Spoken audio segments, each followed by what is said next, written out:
Saludos cordiales, bienvenido a este tiempo de radio a través de Antena Huelva Radio, a través de Canal Luz Televisión y nuestras redes sociales, que también la utilizamos para que desde cualquier parte del mundo tenga acceso tanto a la imagen como al sonido de esta tertulia radiofónica que afortunadamente gracias a la tecnología ya nos permite, como decía Gila ya por los años 60, que algún día inventaría la radio en color. Pues esta es la radio en color que decía Gila, que tenía más imaginación que Julio Verne en su momento.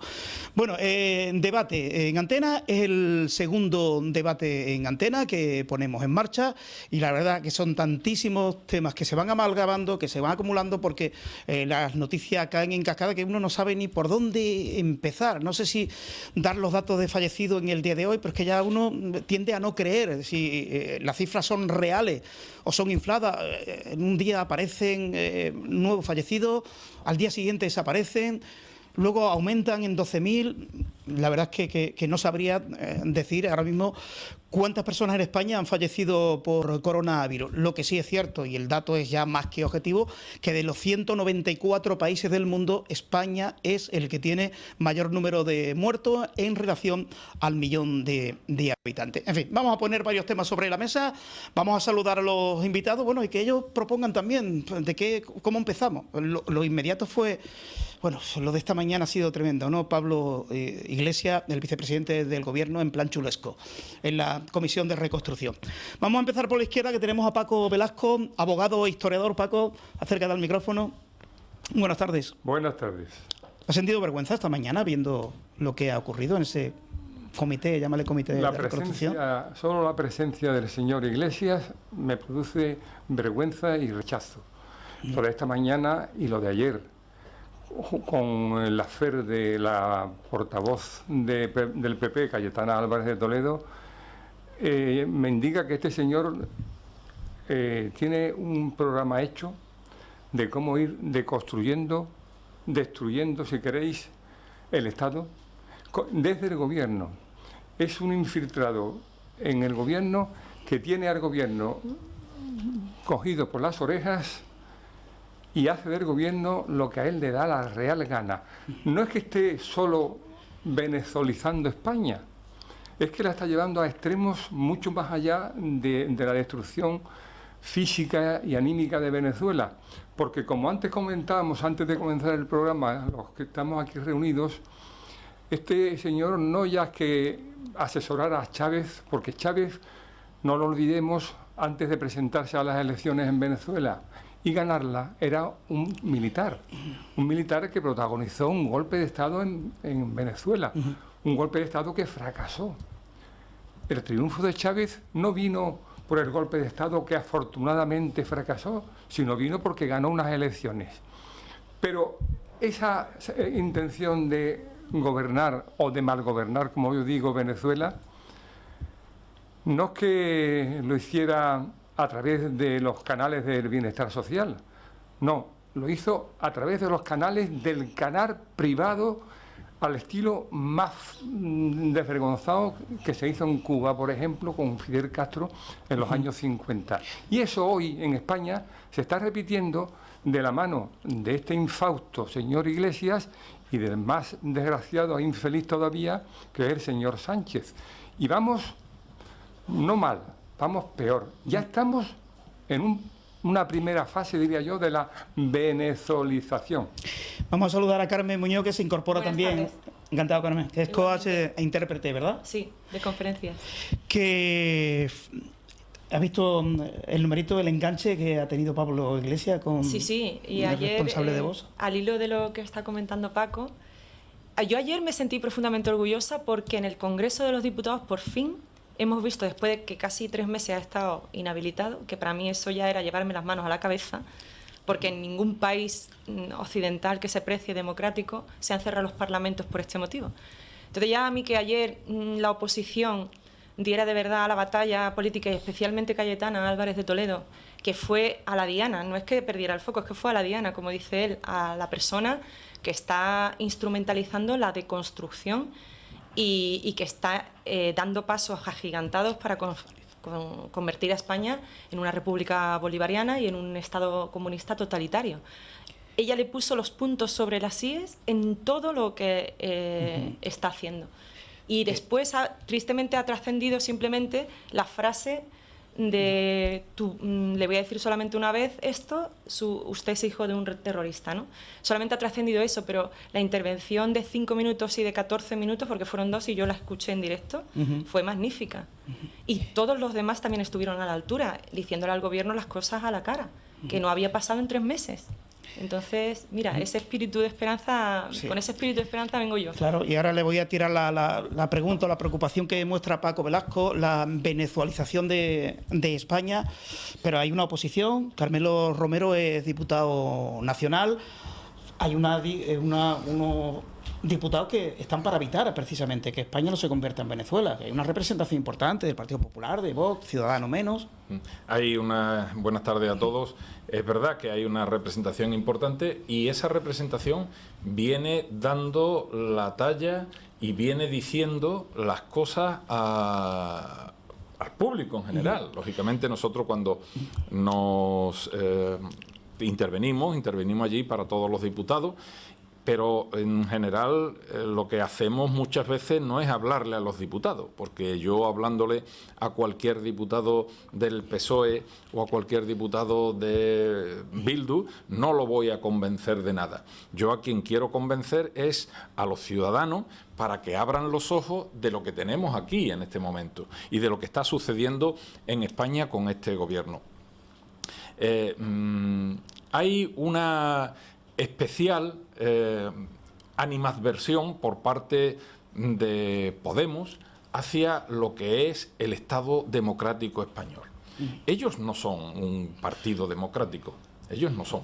Ellos son comunistas, marxistas, leninistas, que lo que pretende es lo que pretendía la Rusia de primeros del siglo pasado.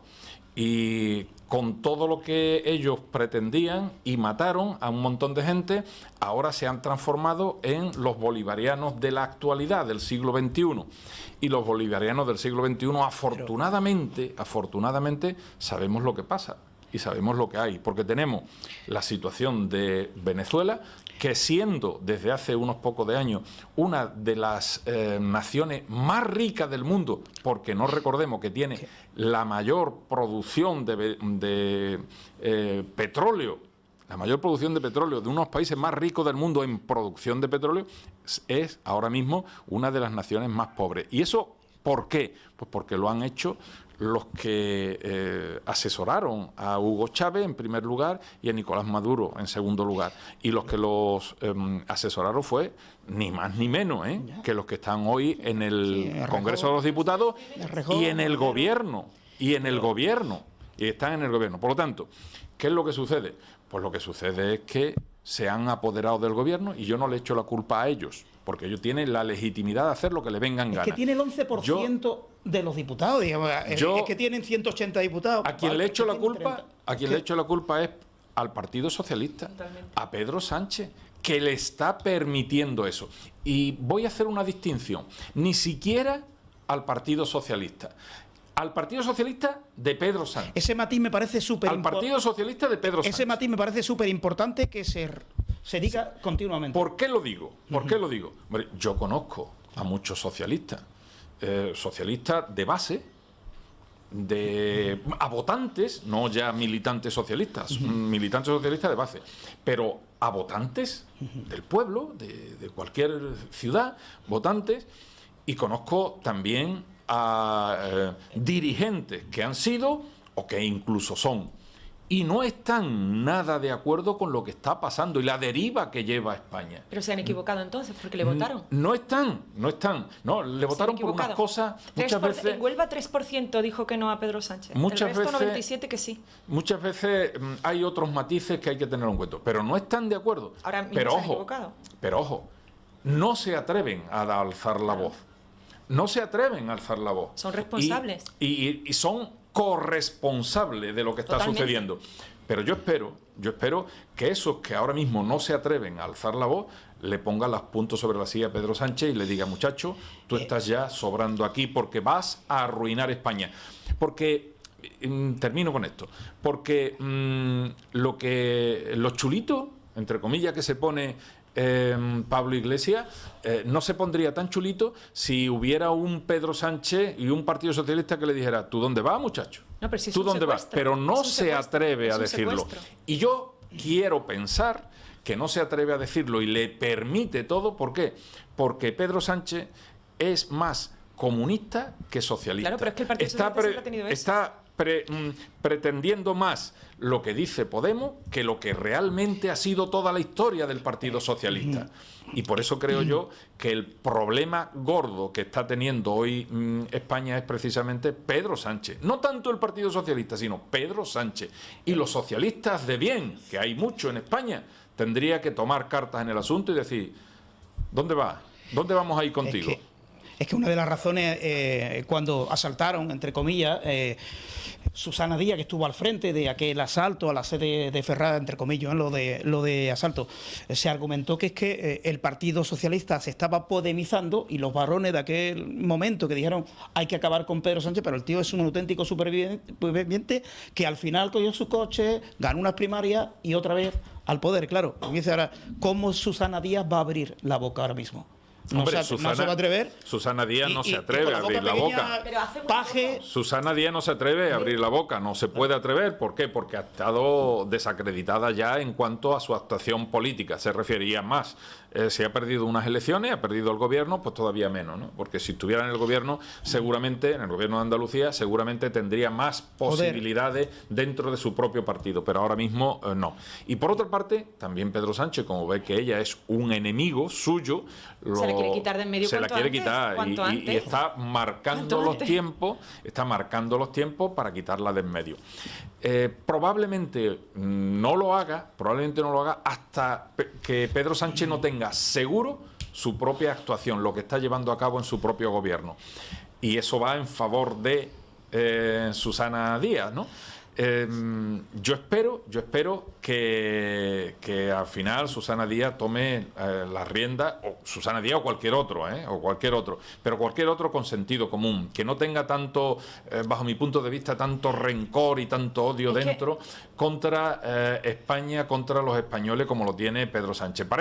Parece como si Pedro Sánchez haya dicho: sea un infiltrado de Podemos en el PSOE, Pero es sea que un esa infiltrado, historia sea es un vieja en el comunista, un comunista en el PSOE. Y que está haciendo ahora, con esta posibilidad que tiene, está haciendo me abrazo a los comunistas de Podemos. Pero Carmelo, permíteme, ya es histórico en el PSOE a lo largo de su historia, que son muchísimos años, ha tenido oscilaciones en las que ha ido hacia el comunismo, hacia el comunismo.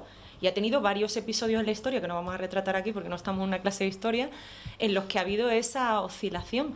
Insisto, le dieron la batalla, él ganó las primarias, y después, cuando hemos tenido que ir a votar, que eso ha sido lamentable durante tantísimo tiempo, una y otra vez, yo sé que el Partido Socialista, oye, pacto con Podemos o pacto no con Podemos, y al final le dieron el refrendo, pero casi después de haber perdido la otra parte, las primarias, le dieron en el 97% en toda España que adelante con Podemos. O sea, es responsable totalmente, y si no Sí. hace nada, seguirá siendo responsable hasta Sí. que esto termine. Enrique, buenas tardes. Enrique. Buenas tardes, Paco. Pendiente. Buenas tardes a Te todos. preguntaré, bueno, si queréis hablar de la cena del enganche que ha tenido Pablo Iglesias. Ya lo habéis comentado. Bueno, a mí hay algo, pues hay algo que me preocupa es que te mucho voy a preguntar. más preocupación me da. Lo que ocurrió estos días atrás con el baile de los generales, de los 30 generales, más que las conversaciones o las calificaciones o las valoraciones respecto de los partidos, las ideas de los partidos, porque a mí lo que verdaderamente me ha dado miedo ha sido a la manipulación directa, es decir, a la intervención ya de una forma que se estaba viendo venir y que ya lo están haciendo. Y voy a lo que es la Guardia Civil. La Guardia Civil, como todo el mundo sabe, o como mucha gente sabe, es un cuerpo armado que se creó en 1845, lo creó el Duque de Ahumada. Es un cuerpo que siempre ha sido totalmente objetivo e independiente y además leal al sistema. La Guardia Civil la crea el Duque de Ahumada cuando el presidente del gobierno era Narváez, era el Espadón de Loja. Y curiosamente la historia lo dice, lo retrata de esta forma. Narváez baja del coche de caballo y estaba prohibido el estacionamiento de los coches en esa zona. Entonces había un cabo de la Guardia Civil que le dijo, mire usted, porque era general, le dijo, mire usted, mi general, usted aquí no puede apearse. Entonces, ¿cómo que no? Total, que Narváez, sacando estrellas, pues le dio el revés al cabo, y el cabo lo que hizo, que tenía el mosquete, lo tiró al suelo, como diciendo, bueno, lo que usted quiera. Llamó a Ahumada y le dijo, mire usted, a este cabo quiero que me lo quite de en medio. Y Ahumada le dijo que no. Y la primera dimisión que se produce en la Guardia Civil es el duque de Ahumada, cuando dice que quiere dimitir porque a un cabo que estaba haciendo lo que se le había mandado no se le podía obligar de esta forma. Eso, pasando por la República. La Guardia Civil ha pasado 2 repúblicas. Pasó la gloriosa, que fue la revolución prácticamente contra Isabel II, quiero yo recordar. Después viene Prim. Fue leal también al rey de Amadeo de Saboya. Pasó por la Segunda República, fue leal a la Segunda República. Franco la puso en entredicho cuando terminó la guerra civil. Fue leal al régimen de Franco, juró la Constitución y ha sido siempre un cuerpo que se ha mantenido totalmente independiente a cualquier partido político. La primera vez en la historia que nos estamos encontrando que ha venido un tipo y ahora está mangoneando un cuerpo, que como bien lo dice la ley de Cuerpo y Fuerza de Seguridad del Estado, que es del 86, dice que el agente de la policía o de la Guardia Civil que esté llevando o dirigiendo una investigación no puede ser cesado ni removido de su puesto. Evidentemente, eso es un blindaje que tiene el agente para hacer lo que está haciendo ahora mismo la Guardia Civil, que es investigar a este gobierno. Lo que es inadmisible es que se dicte una resolución por parte del secretario de Estado y de la directora general de la Guardia Civil, que son actos administrativos y son resoluciones administrativas, contra lo que dice una ley como es la Ley de Cuerpos y Fuerzas de Seguridad del Estado. Es decir, un acto administrativo frente a lo que dice la ley. Con lo cual estamos hablando que el 405 del Código Penal lo refleja perfectamente, que dice que el que dictare una resolución injusta a sabienda de que lo es, estará cometiendo un delito de prevaricación. Ahora, ¿a quién le decimos que ha cometido el delito de prevaricación? ¿A que ha estado bailando con los generales, que se ha cargado a 3 tenientes generales y a 2 coroneles, el de la UCO, el coronel de la comandancia de Madrid por falta de confianza? Hombre, falta de confianza en una instrucción contra tu propio gobierno que diga que carece de confianza, evidentemente, claro que sí. ¿A quién le imputamos el delito? Pues eso es lo que verdaderamente me preocupa, que ahora mismo el Chepa se dedique a enfrentarse directamente con un parlamentario de Vox. O maltrate a Cayetana, eso al fin y al cabo es algo que va dentro de la personalidad del sujeto. Pero cuando ya un magistrado de la Audiencia Provincial se dedica a mangonear a los tenientes generales, la cosa ya preocupa y muchísimo, ¿eh? Sin duda. Estamos hablando de un cuerpo armado, que es el ejército, ¿eh? ¿Paco cree que el Ejecutivo está metiendo las narices en el Poder Judicial o ya las tiene metidas? Bueno, acércate un poquito al micrófono. Siempre el PSOE, cuando ha estado en el gobierno, no es que haya tenido la tentación, es que ha consumado el acto de ingerir en los asuntos de la justicia. Y si lo ha hecho con el legislativo, imaginemos lo que quiere hacer con la justicia, que hasta ahora conseguía mantener su rol de independencia. Pero este tema que se suscita, y lo acaba de sacar Enrique, ya lo anunciamos en la anterior sesión de esta tertulia, cuando decíamos, tú preguntabas, ¿caerán algunos? Caerán. Sí. Y yo me ratifico en lo que digo, y conforme pasen los días, irán saliendo pruebas. ¿Por qué? Porque no pueden, como bien dice Enrique, ponerle una querella al ministro, porque quien ha cesado al general es la directora general de la Guardia Civil, y quien ha firmado la orden ha sido el subsecretario de Seguridad. Pero ¿qué pasa? Que cuando controlen a estos 2 señores, por elevación van a tocar primero a Marlaska y después a Sánchez. Pero necesaria obligatoriamente. ¿Por qué se produce todo esto? Porque digamos que los mandos intermedios, aunque en este caso el mando intermedio tenga un puesto de altísima categoría como es el delegado del gobierno en Madrid, el señor Franco, que yo anunciaba en uno de mis comentarios hace 2 meses, este va a caer. Va a caer por necesidad. Es que este es el quid de la cuestión. Franco ahora mismo es el eje por el cual el Partido Socialista está en tengrengue. ¿Por qué interviene Marlaska? Porque como se sabe que este señor Franco ha hurtado, ha obstruido las investigaciones que realizaba la Guardia Civil, entonces o salvamos al soldado Franco o salimos todos afuera. Pero todos es todos. A poco que la juez, que tiene 2 narices, lleve esto hacia adelante, tendrá que declinar su jurisdicción y llevarla al Supremo. Porque aquí cae Sánchez por medio de la directora de la Guardia Civil, por medio del delegado del Gobierno en Madrid, por medio del secretario de Seguridad, por encima de Marlaska, y luego va el presidente del Gobierno. ¿Qué opina, Yo Carmen? estoy totalmente de acuerdo con Paco y apuntaría que la jueza puede hacer 2 cosas ahora, que yo creo que las va a hacer. Porque, por un lado, el que ha cesado al coronel ha sido el ministro. Y ella es la única potestad que puede hacer eso, porque estaba bajo sus pesquisas. Entonces, puede llamar a conocer qué ha pasado. A Marlaska lo puede llamar para decirle, oye, ¿qué ha pasado? ¿Por qué lo has destituido? Si la única potestad la tengo yo.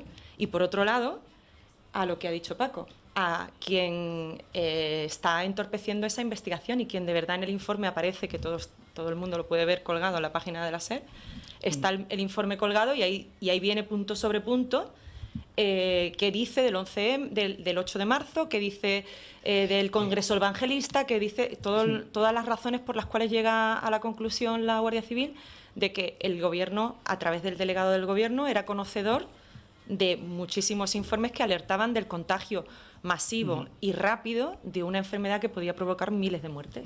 Eso es estructura de la administración. Pero, el delegado del gobierno, el subdelegado del gobierno es la base del Ministerio de Interior. Es quien de verdad aquí en Huelva tiene del gobierno. Aquí en Huelva es el tentáculo del gobierno. Claro. Que ahora mismo, si están las comunidades autónomas, el gobierno tiene presencia en las comunidades a través de los subdelegados del gobierno y del delegado del gobierno. No de la Junta de Andalucía o de la Junta de Castilla-La Mancha, no.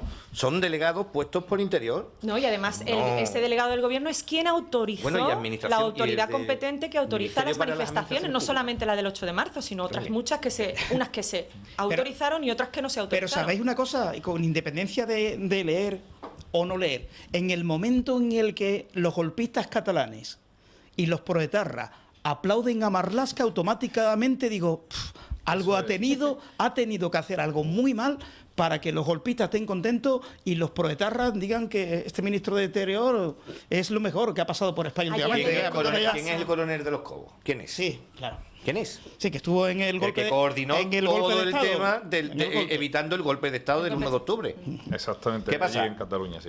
¿Qué es? ¿Es una falta de confianza de ese coronel respecto del ministro o es el pago al apoyo del estado de excepción que tenemos encubierto por el de alarma? Pidió su cabeza. Es que, bajo mi punto de vista es lo que le ha pedido Esquerra Republicana de Cataluña, porque hace tiempo que le viene pidiendo la cabeza del coronel, claro, de los Cobos. Claro. De los Cobos.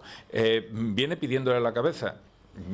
Por eso es normal que cuando se produjo el cese, Rufián Romero, se llama, Rufián Romero, andaluz de... Los apellidos son tremendos, porque el señor el delegado del gobierno, es Franco Pardo. O sea que bueno, el destino. El señor Rufián Romero, pues estaba tan contento que estuvo a punto de decir que ahora sí te vamos a apoyar, Pedro Sánchez. Ahora sí te vamos a apoyar. Yo no sé si al final Pedro Sánchez dirá que va a haber otra prórroga más del estado de alarma. No lo sé. Pero yo estoy convencido que ahora Esquerra Republicana de Cataluña, el señor Rufián, sí lo va a apoyar precisamente porque le ha dado lo que ellos vienen pidiendo desde hace ya algunos meses, ¿no? Pero a mí, de verdad, es una injerencia del gobierno social comunista. No olvidemos que esa injerencia es de dos factores importantes: los comunistas de Podemos y los socialistas de Pedro radicales. Sánchez. De Pedro Sánchez. Bueno, pues es una injerencia de las muchas injerencias que está habiendo en todo. Está habiendo injerencia en el poder judicial, que debe ser totalmente independiente. Desde que Montesquieu dijo esto lo considero yo que es así, pues la independencia del poder judicial, el poder legislativo y el poder ejecutivo tiene que ser sagrada para que un Estado funcione como tal, ¿no? Tiene que ser sagrada. Pues hay injerencias ahí y hay injerencias en otros poderes fácticos que tiene el Estado, como son el poder de la Guardia Civil, que es un cuerpo que está asimilado a, no como policía, sino más bien como fuerzas armadas. Bueno, hay una injerencia en las fuerzas armadas. Y otro de los poderes importantes, fácticos, de los poderes importantes que hay en España es el poder de los medios de comunicación. ¿Y qué es lo que ha hecho hace 3 días? ¿Qué es lo que ha hecho el gobierno hace 3 días? Toma, dinero, y ya sabe que a mí me tiene que cuidar. Y la portada vergonzosa y de demás. vamos a salir más fuertes, por Dios. Sí, bueno. Todos los Toma, periódicos. dinero, y lo viene comprando a todos los medios de comunicación. Bueno, a casi todos. A casi todos los medios de comunicación. Gracias a Dios queda alguno todavía. Sí, que te puede queda alguno. ¿Alguno? Pasaba como en Venezuela, que quedaba alguno como Radio Caracol, y que desgraciadamente con las luchas y con las guerras contra Radio Caracol, pues Radio Caracol tuvo que cerrar también. Y así, poquito a poco. Gran televisión, ¿Qué quiero por decir cierto. con esto? ¿Qué quiero decir con esto? Que aquí se están dando los mismos pasos que se dieron en Venezuela. Los mismos pasos. Poco a poco, los mismos pasos que se dieron en Venezuela. Y Venezuela era un estado rico, porque tenía petróleo. Bueno, tiene todavía petróleo. Y próspero. muy Es próspero. un estado rico, próspero, de los que tenían mejor o mayor poder adquisitivo sus ciudadanos de toda América Latina. Y fíjese cómo está, lo vemos en la televisión, desgraciadamente, ¿no? Y fíjese cómo está. Bueno, pues aquí Podemos, junto con Pedro Sánchez, se están dando los mismos pasos que se dieron hace 10, 12 años en Venezuela. Porque lo de Venezuela no es de ahora, lo de Venezuela viene desde hace 10 o 12 años con el triunfo de Hugo Chávez. Aquí está pasando más rápido. Probablemente. Están atentando, o sea, a todas las instituciones del Estado. La Asociación de la Magistratura le llamó la atención al ministro Marlaska con 8 leyes que conculcaban lo que había hecho. Pero es que la abogacía del Estado, que hace de picapleitos del gobierno, ha vapuleado el informe de la Guardia Civil. Y la mayoría de los medios... No le diga picapleito, pues no es así, mujer. Bueno. Vamos a ver, el abogado del Estado, lo que ocurre es que está mediatizado. De hecho, mira el Parlamento... Mira, mira el Parlamento cómo está lleno de abogados del Estado, porque se han tenido que ir todos corriendo porque vamos, que no... es una institución que también está siendo totalmente... Pero se están yendo, está ocurriendo lo mismo, no son picapleitos. Lo que pasa es que ellos, habrá alguno que esté sometido y otros que digan, no, me voy. Bueno, pues en mi opinión, tenemos a los dos, tenemos a Olona y tenemos a Edmundo, ¿no? Que Edmundo es Valls. Valls. Son dos personas íntegras que dijeron, no me someto a lo que tú dices y me voy. Edmundo lo dijo ayer, lo dijo en el Parlamento. Sí. Un abogado del Estado que no estaba de acuerdo con el asunto del proceso y ¿qué hizo?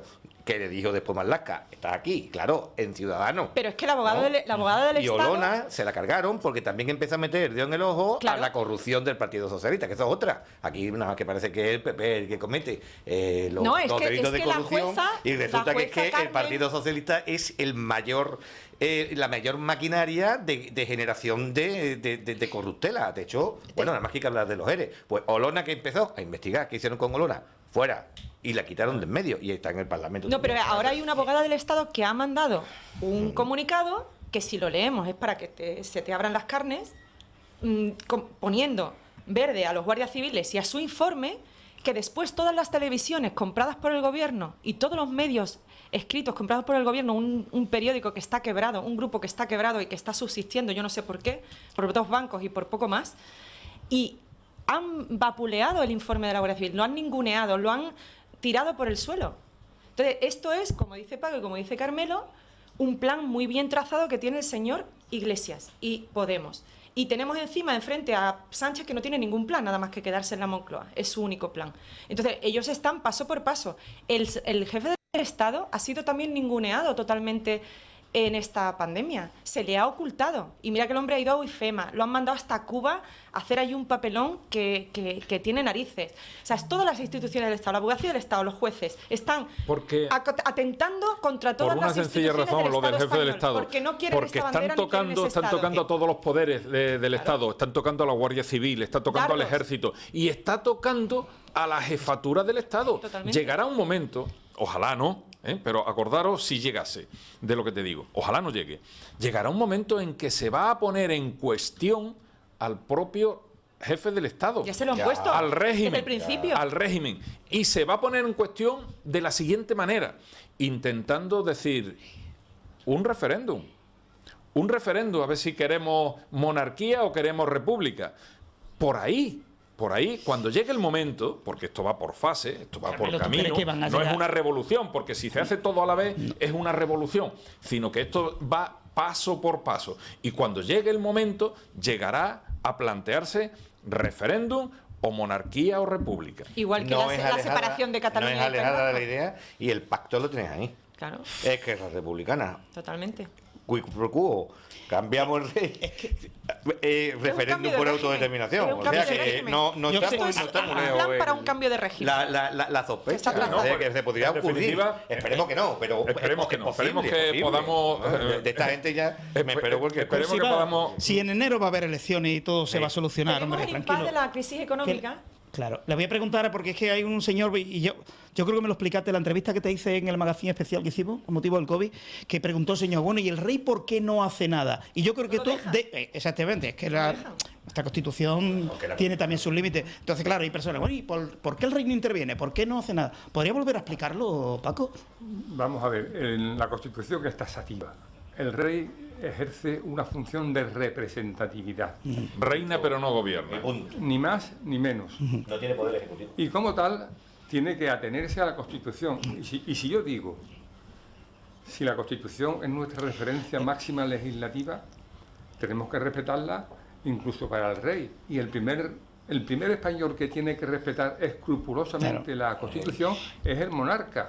Por lo tanto, nadie puede azuzar, alentar, impulsar a que el rey cometa un acto anticonstitucional e ilegal, porque ese sería el gran triunfo de este populismo revolucionario, más revoltoso que se cierne sobre nosotros. Pero al hilo de la conversación que tenemos, aquí me aflora una idea que ya la tenía, pero que ahora la vuelvo a poner sobre la mesa. Coincidimos todos en que la ultraizquierda de Podemos, Sánchez y satélites asociados tiene un plan magníficamente trazado, totalmente desarrollado. Esto no es una espontaneidad, esto está a escuadra y cartabón milimétricamente expuesto. Y a mí lo que me consuela es que los partidos de centro y derecha aprendan que frente a un plan bien estratégico y bien trazado, existe otro plan anti esa estrategia y anti ese dibujo. Totalmente. Y ayer yo celebré dos cosas. Bueno, ayer una y esta mañana he celebrado otra.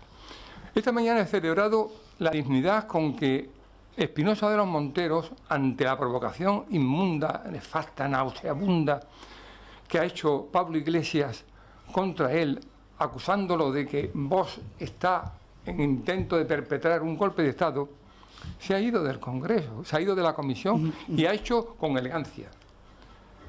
Ha puesto en evidencia, pero en evidencia pública, al señor Iglesias. Siendo eso muy importante, como decía Carmen, la actuación ayer de Cayetana me pareció sublime. Por una razón muy sencilla.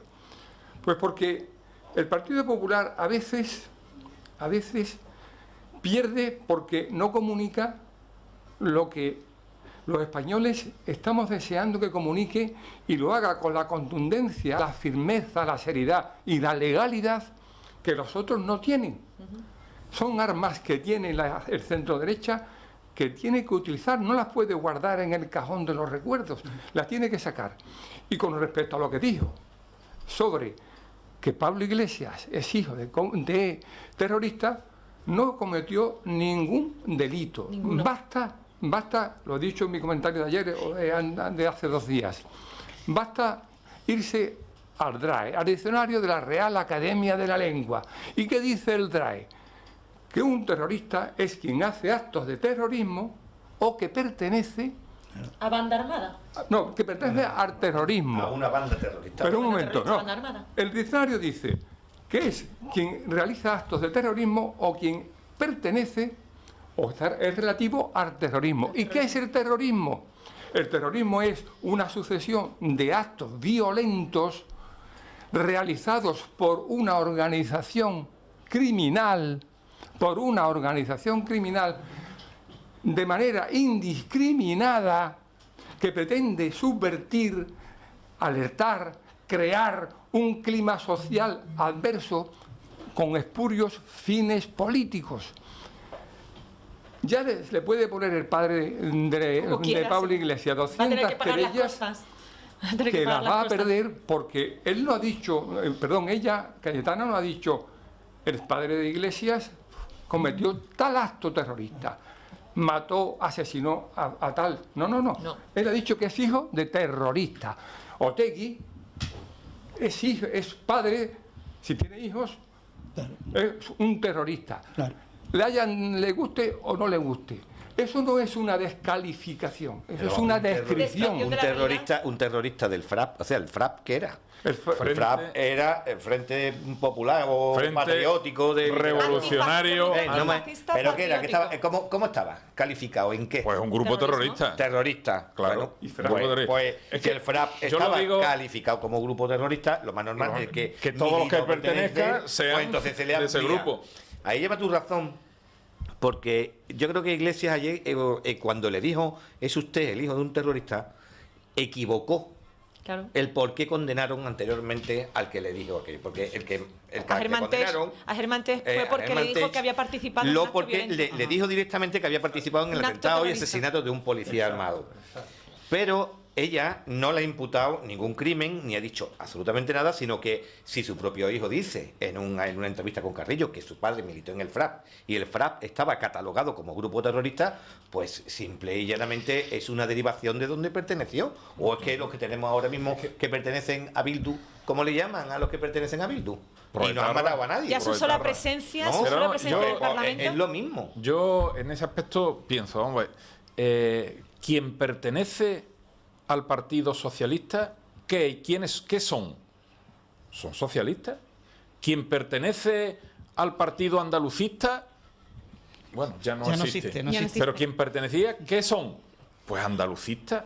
Quien pertenece a un partido o a un grupo terrorista, ¿qué son? Pues son terroristas. Bueno, podemos llamarlos fraperos, ¿no? Pues mira, Pues son Fraperos, ¿no? ¿habéis leído la prensa esta Entonces, mañana? yo no sé A ver, por ¿qué, qué Carmen? se pone de esa manera. Porque el hecho de que pertenezca a un partido o a un grupo terrorista que es terrorista no significa que haya tenido que matar a 20 personas. En ETA, quien pertenecía a ETA eran etarras. Y no solo era etarra el que disparaba la pistola, sino El que era etarra cobraba el impuesto revolucionario, el que cobraba el impuesto panfleto, revolucionario, déjame que yo lo diga. repartía. Déjame que yo lo diga. El que hacía sistema de vigilancia hacia esas personas, el que mandaba las misivas para que pagaran el impuesto, el que vigilaba, El que señalaba. cuándo salía y cuándo entraba las personas, el que señalaba a este es al que hay que liquidar. Todos esos son terroristas, aunque no haya disparado la pistola. Bueno, ¿por qué? Porque todos pertenecían a ETA, a un grupo terrorista. Y en el FRA, que es un grupo terrorista, pues pertenecían también personas que eran terroristas.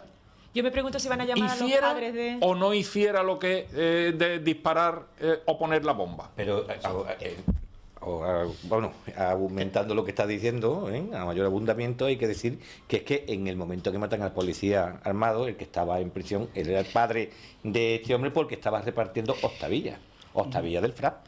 Claro, y él por dice eso él que no era- pudo él intervenir se en la excusó- muerte del policía armado, El sino señor que Iglesias- estaba preso. Entonces, por eso lo condenaron al otro, porque fue una injerencia que además no era cierto. Entonces, ¿qué es lo que pasa? Pues que sí es terrorista. O sea, terrorista. Pertenece a una banda o a un partido que estaba calificado en aquella época como terrorismo. Pero es que al señor Iglesias lo que dice es que su padre simplemente repartía panfletos ilegales. No, señor. Ilegales, poner un billete falso de circulación, eso es ilegal. Es un billete que estoy poniendo en circulación y es falso. Pero si yo estoy repartiendo un panfleto de un grupo terrorista, estoy perteneciendo a un grupo terrorista y digo que soy de un grupo terrorista, lo soy. Pero ¿habéis visto la prensa esta mañana? ¿Sobre qué asunto? ¿Sobre esto? Esto, o sea, es brutal. O sea, esto que está tan claro en esta mesa, no, es que yo he oído y he leído que en España ciertas personas que se les presupone el talento de la opinión han dicho que el FRAP fue creado por el Partido Comunista, lo cual es falso. Hay algunos que dicen que no fue un grupo terrorista, que en prime time lo han dicho, y esto tan sencillo hay que decírselo a la audiencia. O sea, el FRAP se crea como escisión del Partido Comunista. Tiene la marxismo-leninismo en sus siglas. Y lo crea Juan Álvarez del Valle, que era el más radical, un exministro republicano en la Guerra Civil. Y lo crea para hacerle frente a la dictadura porque no quería que el Partido Comunista, como el Partido Comunista había dicho ya, voy a aceptar la Constitución y voy a entrar en el juego democrático, el FRAP dice no, esa parte del comunismo se sale de ahí, yo no quiero entrar en el juego democrático, yo quiero seguir con la guerra que dejamos en su día. Y el franquismo no puede pasar sin pena ni gloria. Y ahí empiezan a matar y hay tres policías nacionales o 4 y un guardia civil. Yo me pregunto si van a llamar a las familias de estas personas, que Cayetana ya armará su querella, su defensa bastante bien, porque es que no se sostiene. Que hablamos, ¿por qué no?, desde Eva Maña, desde Madrid, sobre la manera de contar los muertos, y vamos a opinar sobre ello. Tú comentabas aquí la semana pasada que posiblemente estaríamos ya en la cifra de 40.000 muertos, ¿no? En base fundamentalmente a los registros civiles, que eso no engaña. Exacto. ¿Podrían estar cometiendo alguien un delito? Porque si están barajando el número de manera torticera. Es más difícil conceptuarlo como delito por una razón muy sencilla, que hemos estado viviendo una pandemia, y una pandemia es un suceso tan excepcional, tanto que los derechos fundamentales se han tirado a la basura, se han tirado al estercolero, nos han tenido clausurados, confinados, encerrados en nuestros domicilios, sí o sí, y entonces todos los servicios públicos pues han estado, digamos, ralentizados hasta extremos inconcebibles. Yo describía entonces que me maliciaba, a raíz de la investigación que hice en el INE, el Instituto Nacional de Estadística, sobre el MOMO, que era la monitorización de la mortalidad durante todos los meses en los últimos 5 años, y este año, en el 2020, marzo y abril aparecían con los mismos muertos que en marzo y abril de 5 años antes. Y yo digo, no puede ser, es imposible. Claro que era imposible. Hice una cata en uno de esos meses y ya me salía un 40% de desfase, de desajuste. Y digo, más, tiene que ser más. ¿Cuál es el problema? O el no problema, ¿cuál es la cuestión? Que es que los servicios de los registros civiles, las funerarias mandan las certificaciones de difuntos a los registros civiles después lo acumulan en el registro civil central y van llegando paulatinamente. Ahora, yo soy el que maneja los hilos del registro central, yo soy Simón o soy Salvadorilla, y digo, vamos a ir atribuyendo y distribuyendo las muertes, porque si decimos la verdad, entonces nos tiran y nos cuelgan. Y han ido repartiendo muertos a discreción, conforme les ha ido saliendo de las narices. Y, digamos, no asustando, no alarmando más de lo que estábamos, pero haciendo un acto absolutamente engañoso. Pero es difícil de probar. ¿Por qué? Pues porque no hay funcionarios para que eso se llevara a efecto con la celeridad de la habitualidad. No es posible. Y por ahí se van a escapar. Pero los muertos superan ya, y también lo ha puesto, más de 40.000 los fallecidos en estos 2 meses y pico. Pero claro, Carmelo, cuando de 196 países, España es el que más muertos tiene por cada millón de habitantes, blanco en botella, algo se ha hecho mal, pero hay que demostrar que se ha hecho mal. Por supuesto que algo se ha hecho mal, porque es inconcebible que de los 194 países del mundo nosotros tengamos más muertos que nadie por el tema del coronavirus, hablando por millón, no muertos absolutos, muertos en números relativos, ¿no? Más muertos que nadie por millón de habitantes, España. Es más contagiado que nadie en el mundo de personas, España. Claro. Más contagiado en el mundo que nadie en sanitario. Más muertos también que nadie en las residencias de la tercera edad, ancianos de las residencias de la tercera edad, que por cierto, del comunista que estábamos hablando antes, que es Pablo Iglesias, es el responsable de las residencias de la tercera edad. ¿Le habéis escuchado decir esto? Porque yo no lo he escuchado decir Hoy ha dicho que tiene la culpa el PP nada. por los recortes. Ha dicho. Hombre, ya está. Sí, claro, es el PP. Menos mal que no se le ha echado la culpa al CIS campeador. Porque yo estoy convencido que si no tiene la culpa el PP, al final le echan la culpa al CIS campeador, ¿no? O a la Reconquista española para ser más exacto. Bien. Eso es así. Es decir, ¿qué es lo que ha sucedido aquí en España para que nosotros seamos los máximos, los número uno en lo peor, que es esto, ¿no? Y alguno dice, bueno, pues a ver si es que al coronavirus le gusta España más que nadie, o le gusta a los españoles, o la sangre de los españoles tiene algún aditivo o algo que atrae al coronavirus. No. Es que ha habido una irresponsabilidad del gobierno que tenía, del gobernante que tenía que tomar las decisiones y tenía que tomar las actuaciones necesarias para que esto no se expandiese, y tomar las decisiones antes de cuando lo tomaron.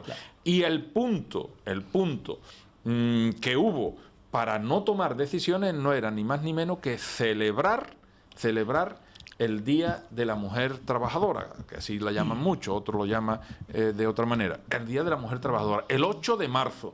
Y Pablo Iglesias le dijo a Sánchez, esto lo celebramos. Irene Ceausescu. La consorte. Sí, Irene Ceausescu, que la conocemos allí en el Congreso de los Diputados. ¿Ah, sí? Totalmente, que me parece muy acertado. Irene Ceausescu. Me parece muy acertado. Bien, pues Irene Montero, que es la compañera de Pablo Iglesias, y dijo, no, aquí hasta que no sea el 8M, aquí no se toma ninguna decisión. Y como consecuencia de eso, pues tenemos todos los muertos que hemos tenido, tenemos todo el sufrimiento de las personas que han sufrido, porque nos acordamos solamente de los muertos, pero de los fallecidos, pero ha habido muchísimas personas hospitalizadas con un sufrimiento innecesario. Bueno, pues como consecuencia de eso, pues lo tenemos. ¿Y por qué no ha sucedido en Portugal? Pues Portugal tomó decisiones antes que nosotros. Alemania y en Alemania, Corea y en del otros Sur, sitios y demás. Está al oeste, está más al oeste. Y la decisión Portugal está más al oeste, ¿no? Y la decisión de no tomar ninguna restricción, pues ahora la tenemos. Porque yo recuerdo cuando en Italia estaba una pandemia ya muchísimo antes que en España, o más generalizada que en España, pues venían los aviones de Italia, de Milán, a España, y iban entrando aviones y punto, y salían de España, iban a Milán y volvían y demás. Y eso fue una irresponsabilidad por parte del gobierno, una irresponsabilidad. Y cuando en un gobernante hay una irresponsabilidad, se debe pagar, se debe pagar. Carmen, sobre los muertos, y voy a entrar un poquito en política municipal. Es una pena, yo mando un saludo a las familiares desde aquí, porque la verdad que tanto a los muertos por coronavirus como para la gente que ha tenido fallecidos, que conozco a bastantes que no han podido despedir a sus muertos eso es de tristísimo. otras causas. O sea, lo que ha pasado en España ha sido un drama real. Y recordar que el virus viene de China, de un régimen comunista. La OMS saca a primeros de enero la alerta sanitaria mundial, no la pandemia, pero la alerta sanitaria, empieza a mandar informes y ahí en China empieza a mentir, porque China celebra el año chino entre mitad de enero y mitad de febrero. Mandó chinos por el mundo a donde fueren. Y Estados Unidos, con todo lo que está pasando y demás, que ya ha amenazado y creo que ya se ha salido de la OMS, se fue a los registros de China de los muertos del año pasado en esas mismas fechas y vio un descuadre y ahí ya empezaron a darse cuenta que, como todo gobierno comunista, pues que el chino había mentido sobre los muertos. Y aquí ha pasado exactamente lo mismo. O sea, las funerarias tienen la estadística de muerte mes a mes, año a año, trimestre a trimestre. Si consultamos la estadística del año pasado en España, que lo puedes hacer a nivel nacional y lo puedes hacer por provincia, lo puedes hacer por regiones, ahí se ve el descuadre de los muertos que ha habido en el periodo que va de enero, porque empieza en enero, porque hay algunos responsables de funerarias, empresarios de funerarias que ya han reflejado que empezaron a tener algunos casos en enero y en febrero de personas que tenían los pulmones totalmente como si fueran mármol y que podía ser posible causa de COVID-19. Y ya las funerarias, cuando esto, como dice Paco, va a ser difícil y yo creo que será lento. Pero yo creo que las funerarias ahí juegan un papel muy importante, que son ellas las que han dado esos certificados de muerte, después del forense y todo lo que ya sabemos que es un día. Y ahí tenemos la clave en las funerarias. Sí, en el informe que da la Guardia Civil a la juez que está investigando este tema, pues se habla ya en ese informe de número de fallecidos y casos ya en el día 25 de febrero, 26 de febrero, 27, y así van aumentando el número de casos hasta llegar hasta el día 8 de marzo. Y al llegar al 8 de marzo había ya una serie de fallecidos y una serie de más de 202 casos. ¿Y qué hizo el gobierno? Nada. Nunca. No hizo nada. ¿Por qué? Permitir las manifestaciones. Fue una bomba no solamente en Madrid, que eso era una bomba de relojería biológica, y también en Huelva, Totalmente. Ojo, también en Huelva la permitió. En Huelva y en todas las provincias, ¿no? Bien, pues eso fue, desgraciadamente, lo que yo creo que ha expandido todo ese virus, porque a partir del día 8, el día ya 9, el día 11, ya fue... El día 10 concretamente, teníamos pleno, y el día 10 yo me fui a Madrid al pleno. Y llegamos allí, íbamos a tener reunión de grupo, y bueno, vemos que algo pasa, y lo que pasaba era que ya era Vox Populi, que había infectado diputados, diputadas y demás, y que algo pasaba, que no podíamos celebrar pleno, que nos fuéramos todo el mundo para casa. Pues de la misma manera, yo no deshice las maletas siquiera. Pues yo me fui directamente al Congreso, salí del tren, me fui al Congreso, no deshice la maleta y las mismas maletas que cogimos y para atrás, ¿no? Y eso ha sido como consecuencia de una mala gestión, y yo creo que esa mala gestión ha sido a propósito, a sabiendas. La ideología primaba sobre las vidas humanas. Primó el que se pudiera celebrar el 8 de marzo antes que la salud de todos los españoles. De la salud de los españoles. Por eso yo comprendo que los que han fallecido, los familiares de los que han fallecido, y además de la manera con que han fallecido, con ese dolor, y además con el dolor de no poder haber estado a su lado, pues estén súper cabreados y con ganas de comerse a más de uno. Hay asociaciones sanitarias que han presentado en la OMS, ya han presentado denuncia en la OMS, algunas asociaciones y en Europa. Y aquí hay asociaciones de víctimas que se están ahora mismo organizando y harán lo que... Vamos, yo si tuviera una víctima lo haría, y supongo que lo van a hacer muchísimas personas, porque lo que ha pasado aquí en España es que clama al cielo. Porque fíjate, además yo digo, fíjate lo que se armó en España cuando el virus de aquella enfermera que se infectó como consecuencia, el virus del ébola, como consecuencia de aquel misionero que tuvimos que traer para acá y ella para que muriera en su tierra, para que muriera aquí, y se infectó esa enfermera, ¿no? Bueno, afortunadamente la enfermera se curó, no hubo más propagación, y lo único que la medida drástica que se tomó fue matar al perro, sacrificar al perro de la enfermera que había estado con la enfermera. Y las manifestaciones que se formaron. 27. No, la enfermera recurrió, 27 manifestaciones. denunció a quien había dado la orden por Las sacrificar a su perro. manifestaciones, Sí. sí, 27 las manifestaciones por el perro, por el perro. Hombre, y A Rajoy lo ahora, llamaron asesino, a Pedro Sánchez, vamos. sí, y ahora con todo lo que hay, y permíteme, haciendo un inciso nada más, oye, los test que se han estado haciendo, o mejor dicho, que no se han hecho, que se iban a hacer, pero no se han hecho, se pagó, pero se pagó a través de un compañero de partido y después no han venido y todo lo demás. Resulta que en Alemania sale una noticia diciendo que se está haciendo test a los gatos y a los perros. ¿Por qué? Porque los gatos pueden ser un factor de propagación del virus, y también a los perros. Y resulta que aquí en España no le hacemos los test a los ciudadanos, ni siquiera a los sanitarios, que están en primera línea de batalla, y ni siquiera a la fuerza de orden público y a la fuerza de seguridad, que está también a pie de cañón y en primera línea de batalla. Ni siquiera a ellos. Y en Alemania se lo hacen a los gatos. El ministro Marlaska dijo que no eran personal de riesgo. Que la Guardia Civil no era personal de riesgo. Entonces, ¿quién era el personal? En Alemania es personal de riesgo cualquiera que tenga un gato y cualquiera que tenga un perro. Cuantos, Y aquí ni eso siquiera para la fuerza de orden público y fuerza de seguridad. Hombre, por favor. Bueno, es que eso clama al cielo. Perdón, Paco, Sí. es que en ese sentido yo quiero poner especial énfasis en algo que también tocamos de pasada en el día anterior. Esto es un delito, está en el Código Penal, Enrique, si mal no recuerdo, entre los artículos 359, 359 y 372 o 378, que se llama de salud pública colectiva.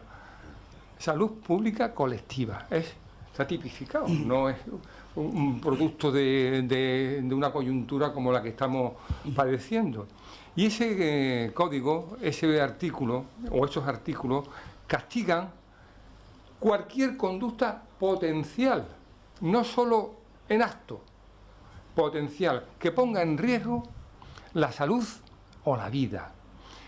Y caben como elemento subjetivo que haya dolo, que yo no lo descarto, Carmelo, como tú bien apuntabas, que haya dolo, que lo hicieran a propósito, lo de ignorarlo, lo de no difundirlo, lo de no alertar, lo de no avisar, lo de no prevenir, lo de no precaver, que haya negligencia criminal Resultado de muerte. y que haya gravísima imprudencia. Si consiguen liberarse del dolo porque es difícil de probar, de la negligencia no se libra porque las pruebas son contundentes, y de la imprudencia grave muchísimo menos. Pero tiene un punto en esos artículos que dice que es exigible ese descuido como delito, es exigible a una persona normal, cuanto más a un alto cargo sobre el que recae la responsabilidad inmediata de que esto se frene, se detenga. Vuelvo a lo mismo de quién va a ir al banquillo. Al banquillo, en principio, quizás no vaya Salvador Illa, el ministro. Pero sí Simón, va a ir, pero Simón, sí seguro va que a ir sí. Fernando Simón, Totalmente. pero por narices. Y si lo que diga Fernando Simón va a salpicar de lleno a Salvador Illa, como mando único, delegado del gobierno, del presidente Sánchez. Sánchez caerá. Por aquí, por allí, por acullá, Sánchez caerá. Es cuestión de tiempo. Pero es que Hombre, y el perdona, Tribunal sí. de Cuentas, que ha dicho que Sí. hay 9.000 millones de descuadre Sí, Sí. claro, es que por toda esa gestión. Solamente un inciso. Mira, el gobierno, más que nadie, tiene una serie de asesores, una serie de informadores, organismos, etcétera, etcétera. Y si no hace caso de esos asesores, de esos informes que le han dado los distintos organismos, los distintos asesores que tiene, es responsable.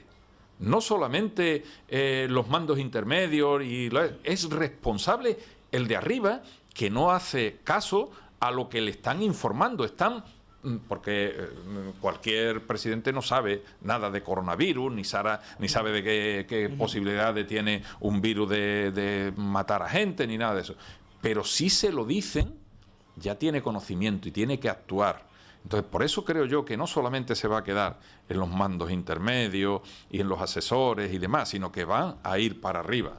Van a ir para arriba por esas circunstancias. ¿El Partido Popular tiene pensamiento de meter alguna demanda, querella o no? Eso, yo no lo sé. Yo personalmente no lo sé. Vale. Por eso lo pregunto. Pero ahora que ya empieza el movimiento en el Congreso y acude, pero... Mira, yo tengo una comisión el día 4 que tengo que ir y voy a ir a Madrid, pero, por ejemplo, hoy me han convocado a un pleno el día 3 y yo vez tras vez llamo inmediatamente, oye, ¿qué va a pasar? ¿Vamos a tener la posibilidad de asistir a este pleno? Y hasta ahora me vienen diciendo, no vamos a poder asistir. El Grupo Popular le han autorizado a que haya solamente 9 personas. ¿Vale? Y vamos 9 personas. Y nosotros venimos ya desde hace más de un mes diciendo que el pleno del Congreso de los Diputados tiene que funcionar. Porque eso para mí ha sido crucial, ¿eh? Ni siquiera en un estado de alarma nunca ha dejado de funcionar el pleno del Congreso de los Diputados, y que ahora tiene que funcionar. ¿Qué es lo que pretende, bajo mi punto de vista? ¿Qué es lo que pretende Pedro Sánchez y Pablo Iglesias? Los dos, ambos dos, como decían por ahí. ¿Qué pretenden? Pues simplemente que no haya control, que no funcione el Congreso, que no funcione, que otro pasito más en eso que yo dije al principio. Vamos andando para que los únicos que manden es el gobierno, que dice qué es lo que hay que hacer, qué es lo que no hay que hacer, y punto. Y el Congreso, que es un contrapoder al Poder Ejecutivo, el control del Ejecutivo, al Poder Ejecutivo, que es un contrapoder, y el que controla al Poder Ejecutivo, eliminado. Como en Venezuela, que hay 2 congresos, porque no son democráticos, no son democráticos, o 2 asambleas distintas. ¿Y para qué sirve? Pues para nada. Allí, pues eso es lo que pretende. Eso es lo que pretende. Y pretende que lleguemos en estado de alarma hasta junio. Hasta junio, finales de junio. ¿Para qué? Porque en julio y agosto son inhábiles en las Cortes, ¿no? Son inhábiles. Aunque nosotros, el Partido Popular, hemos pedido que julio y agosto sean meses hábiles, ya que hemos perdido, entre comillas lo de perdido, lo que estos 2 meses atrás. Y seguramente nos van a decir que no. ¿Tú crees que en octubre van a elecciones si sale su plan? Y seguramente nos van a decir que no. ¿Vamos a votar el día de los Santo Inocentes otra vez? Un segundo. El día 1, que ya ahora te contesto. Ahora vamos con eso. Seguramente nos van a decir que no, porque su plan es lo que vienen haciendo con los demás. Quitar de en medio al Congreso, al poder y al poder legislativo. Yo lo hago por decreto ley y punto. Es despótico, lo hago por decreto ley y punto.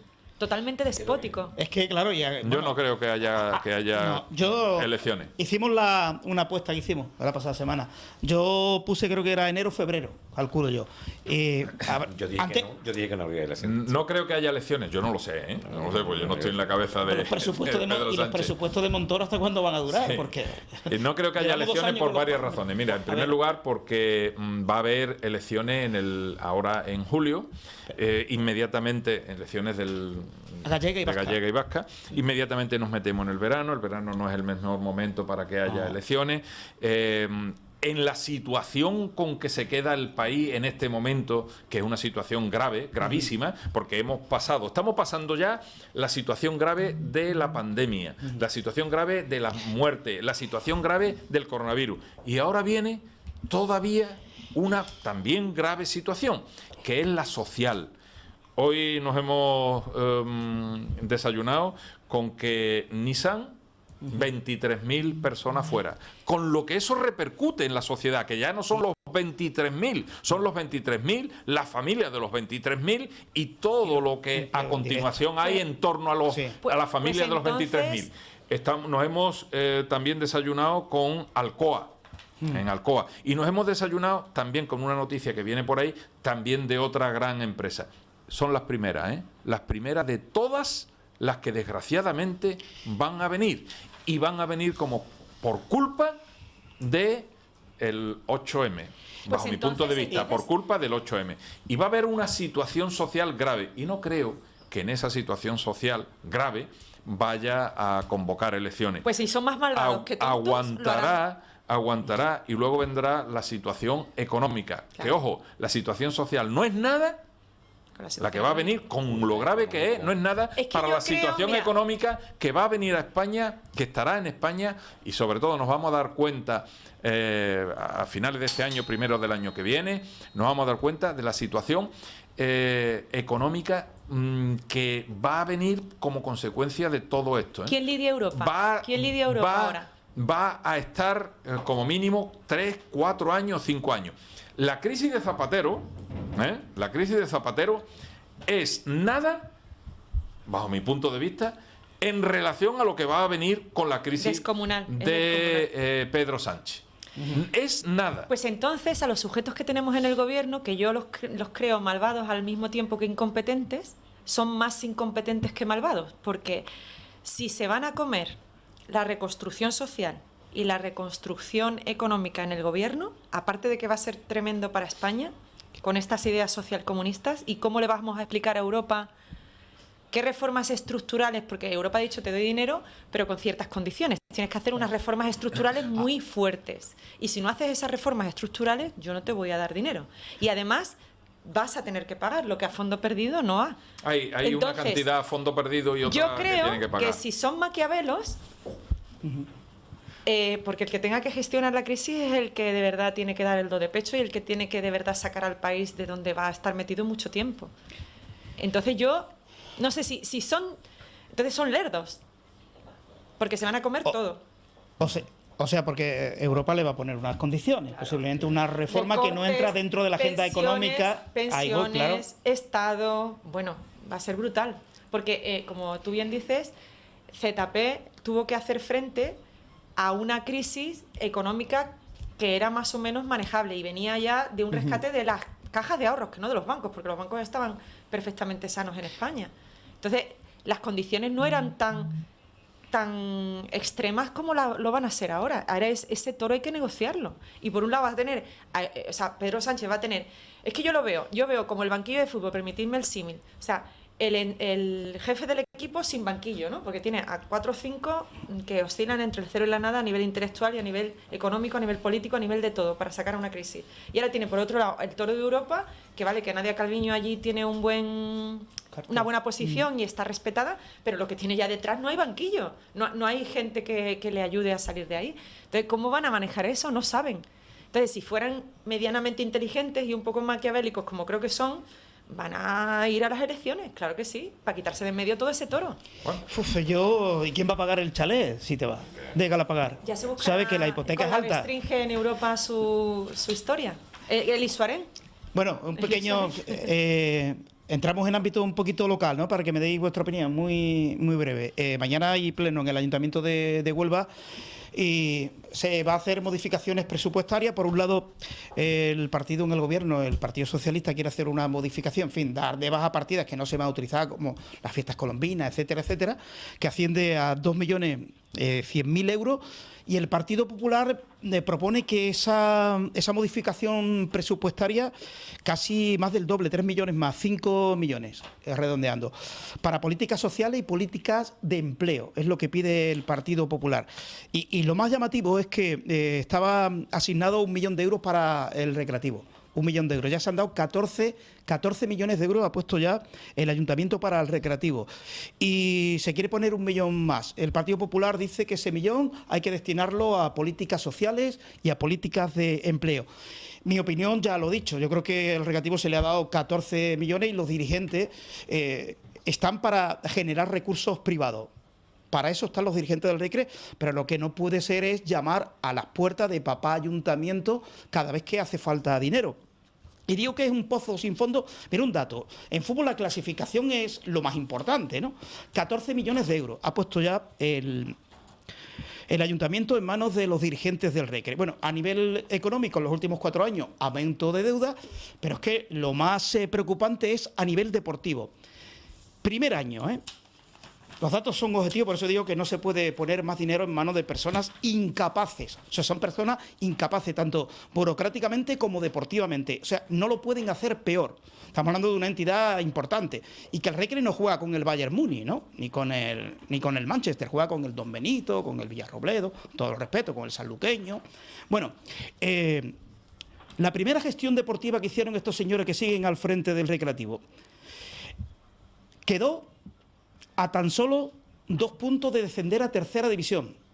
Eso en el año 2017. Llega el año 2018 con un presupuesto bastante importante, ¿eh? No le voy a leer la lista de equipos, con todo mi respeto, insisto. Estamos hablando de la Jumilla, del Don Benito, del Sevilla Atlético. Bueno, el Recreativo queda a un puesto de descender a tercera división. A un puesto. Se seguía metiendo más dinero. Curiosamente, llega el año 19. El año 19 entra una empresa privada y estos gestores que siguen ahora en el Recreativo, digamos que externalizan el servicio deportivo. Llega una empresa, Eurosamo, esa empresa nombra a un director deportivo y a un entrenador que dice, señores, aquí mandamos nosotros, los políticos de aquí para allá. O sea, ni tan siquiera entraban los dirigentes políticos, los comisarios en la ciudad deportiva. ¡Oh, qué casualidad! Que el equipo queda primero. En el momento que desaparecen estos señores del Recreativo o que los gestiona una empresa privada, quedan primero. ¿Qué pasa? El sentido común dice, bueno, pues este entrenador que es muy bueno y este director deportivo que es fantástico, habría que conservarlo, no, se lo cargan. Le cortan la cabeza. Vuelven otra vez los comisarios políticos a hacerse cargo del Recre. Tienen un presupuesto junto al Cartagena del más alto de la categoría. Bueno, se para la competición por el coronavirus. El Recre, cuando se para la competición, estaba a 2 puntos de descender a tercera división con la plantilla más cara junto al Cartagena. Entonces os digo, ¿otra vez vamos a poner 1 millón de euros en manos de estos señores? No puede ser. Por eso yo sí apruebo lo que dice el Partido Popular. Ese 1 millón de euros para el Recre, no. Para asuntos sociales y para asuntos económicos que pueda ayudar a la gente y para políticas de empleo. Porque lo que tiene que hacer el Recreativo, como hace el Jumilla y como hace el sanluqueño, buscar vallitas de publicidad, poner en el estadio, que es como se genera recursos económicos, porque estos equipos no van a papá ayuntamiento cada vez que hace falta. Dicho esto, Paco, te doy la palabra a ti. Brevemente. Tengo las cosas muy claras en este sentido. La humanidad nunca puede ser un medio. La humanidad es un fin. La sociedad no puede ser un medio para gobernar o para malgobernar. La sociedad es el fin para el cual los políticos han sido designados y han sido elegidos. El que se hayan regalado 14 millones de euros al Recreativo de Huelva, en principio, objetivamente, nada habría que objetar. Pero la objeción cuando viene, cuando uno se entera de que la gestión no solo ha sido nefasta, sino que ha sido, en principio, incluso malversadora. Yo no puedo pensar que un equipo que ha recibido 14 millones de euros esté en la situación futbolística que tú acabas de describir. Entonces, si el Partido Popular, que yo lo desconocía, pretende que ese 1 millón de euros no se entregue al Recreativo, yo lo suscribo al 100%, porque al menos que quien gestione ese club, que es nuestro club... Son comisarios políticos que tiene el ayuntamiento puesto allí, comisarios políticos. Sea un profesional, sea un gestor garantizable y garantizado, pero no un comisario político como bien acabas tú de referir. Y como el Recreativo, tantos otros aspectos que yo también he mirado en Internet, que son prescindibles absolutamente, máxime la situación tan gravísima social que estamos viviendo y que se traduce en hambre, en mucha hambre por parte de muchísimas centenares de familias onubenses que se tienen que llevar las manos a la cabeza cuando escuchas lo que tú acabas de expresar. Se utilizan el chantaje emocional, que es mentira, y la gente, yo se lo digo, es mentira. Es que si no damos este dinero, el Recre desaparece, señores, es mentira. O sea, que no se dejen engañar por los políticos, es mentira. El Recre no va a desaparecer si el ayuntamiento no da ese 1 millón. Hombre, que hay que trabajar más, claro, hay que irse a CESA y hacer un convenio, y a Atlantic Cooper y hacer un convenio. Pero que es más fácil, papá, que me hace falta 1 millón. Y en casita, pues sin salir a la calle, pues tú tienes ese 1 millón para gestionar. Pero no te buscas la vida, como hacen otros clubes. Claro, pero eso es lo fácil. Si hacemos simplemente una proyección, una perspectiva de lo que es el gobierno de España en manos del PSOE y de lo que es el gobierno local de Huelva, en el ayuntamiento y en la diputación, que está mangoneado por el PSOE también, es que aquí no hay un Podemos, hay un Podemos también en el ayuntamiento. Es muy débil. No, pero cuando digo el Podemos no me refiero al partido. a la organización en sí, Dentro de quien sino gobierna. a los satélites que junto a Podemos soportan, apoyan y evitan que se derrumbe el grupo de Gabriel Cruz. Y en la Diputación, ¿qué digo? Si Caraballo, que tenía que estar ya fuera por un principio íncito de ética propia y de moral colectiva, sigue mangoneando en la provincia. Vuelvo a repetir lo mismo. En Madrid, en la provincia, en Andalucía, allá donde está el Partido Socialista gobernando, no son espontáneos. Están dotados de una infraestructura clarísima y ojo con esto, y de una superestructura absolutamente perpetua. Y como dije el otro día con respecto al código ético del PSOE, el artículo 5.2 que obliga a dimitir automáticamente a Caraballo en el momento en que le sea notificado la acusación y tenga pena de banquillo para empezar, el artículo, lo tengo apuntado aquí, el artículo 3.4 de los estatutos del PSOE dicen textualmente: la unidad de pensamiento, significa pensamiento único significa dictadura, dictadura significa autoritarismo, autoritarismo significa autocracia, populismo, revolución cubana, bolivariana, secta, pues todo eso indica que si el pensamiento único debe regir en este partido, la unidad de ese partido estriba en el pensamiento único. ¿Hay alguna corriente? Con Felipe González existían corrientes. ¿Hay alguna corriente hoy en el Partido Socialista que se atreva a disentir? Existió ninguna. En 2016 cuando el asalto, entre comillas, Ferraz. Y ahí se callaron. Y ahí acabó todo. Exacto. Entonces, es un partido mafioso, bueno, lo corrijo, de ademanes, de actitudes, de modos, de gestos mafiosos. No me atrevo a decir mafioso porque podría yo estar incurriendo en un delito. Pero esos gestos Fíjate la anécdota, ya que lo he contado varias veces, fíjate el gesto, Paco, que tú bien lo sabes. Yo llevaba en la cabina del Colombino retransmitiendo los partidos 19 años. ¿Sabes lo que hicieron, no? Que tú sabes el caso. Bueno, me invitaron a abandonar la cabina. ¿Pero por qué? Porque hacía falta, ¿no? En el Colombino hay 8 o 9 cabinas vacías que no se han utilizado nunca. Bueno, yo me negué, digo, yo no me voy de aquí porque no hay razón convincente. ¿Qué hicieron esta gente? O sea, los que gobiernan ahora mismo en el Recre, cuando iba a meter la llave un domingo a la hora de retransmitir, habían cambiado la cerradura, lo habían cambiado. Bueno, pero no queda ahí la cosa. Digo, bueno, nada. Pasan 15 días y cuando voy a la cabina, todos los aparatos que tenía yo allí, micrófonos, ordenadores, o sea, lo habían cogido, lo habían metido en caja y lo habían metido en el almacén, en un almacén del Colombino. Ahora me fui a la policía a denunciar, ¿no? Fíjate hasta qué punto llega esta gente. Fíjate el delito. Qué fuerte. El delito. Decir, bueno, ¿y por qué me tengo que ir de la cabina? Sí, una decisión del presidente. ¿Pero por qué? No, porque sí. Orden y mando. Orden y mando. Despótico, un gobierno despótico. Por eso... Pero eso es una definición. Que no es el presidente del club. No, ya, hombre, claro. Es Fernández. Claro. El que maneja los hilos ahí, claro. El que dice lo que hay que hacer y lo que no hay que hacer. ¿Cómo es posible que un gobierno nombre como gestor de tantas cosas a un señor como Fernández que tiene la misma idea de gestión que yo tengo de astronáutica?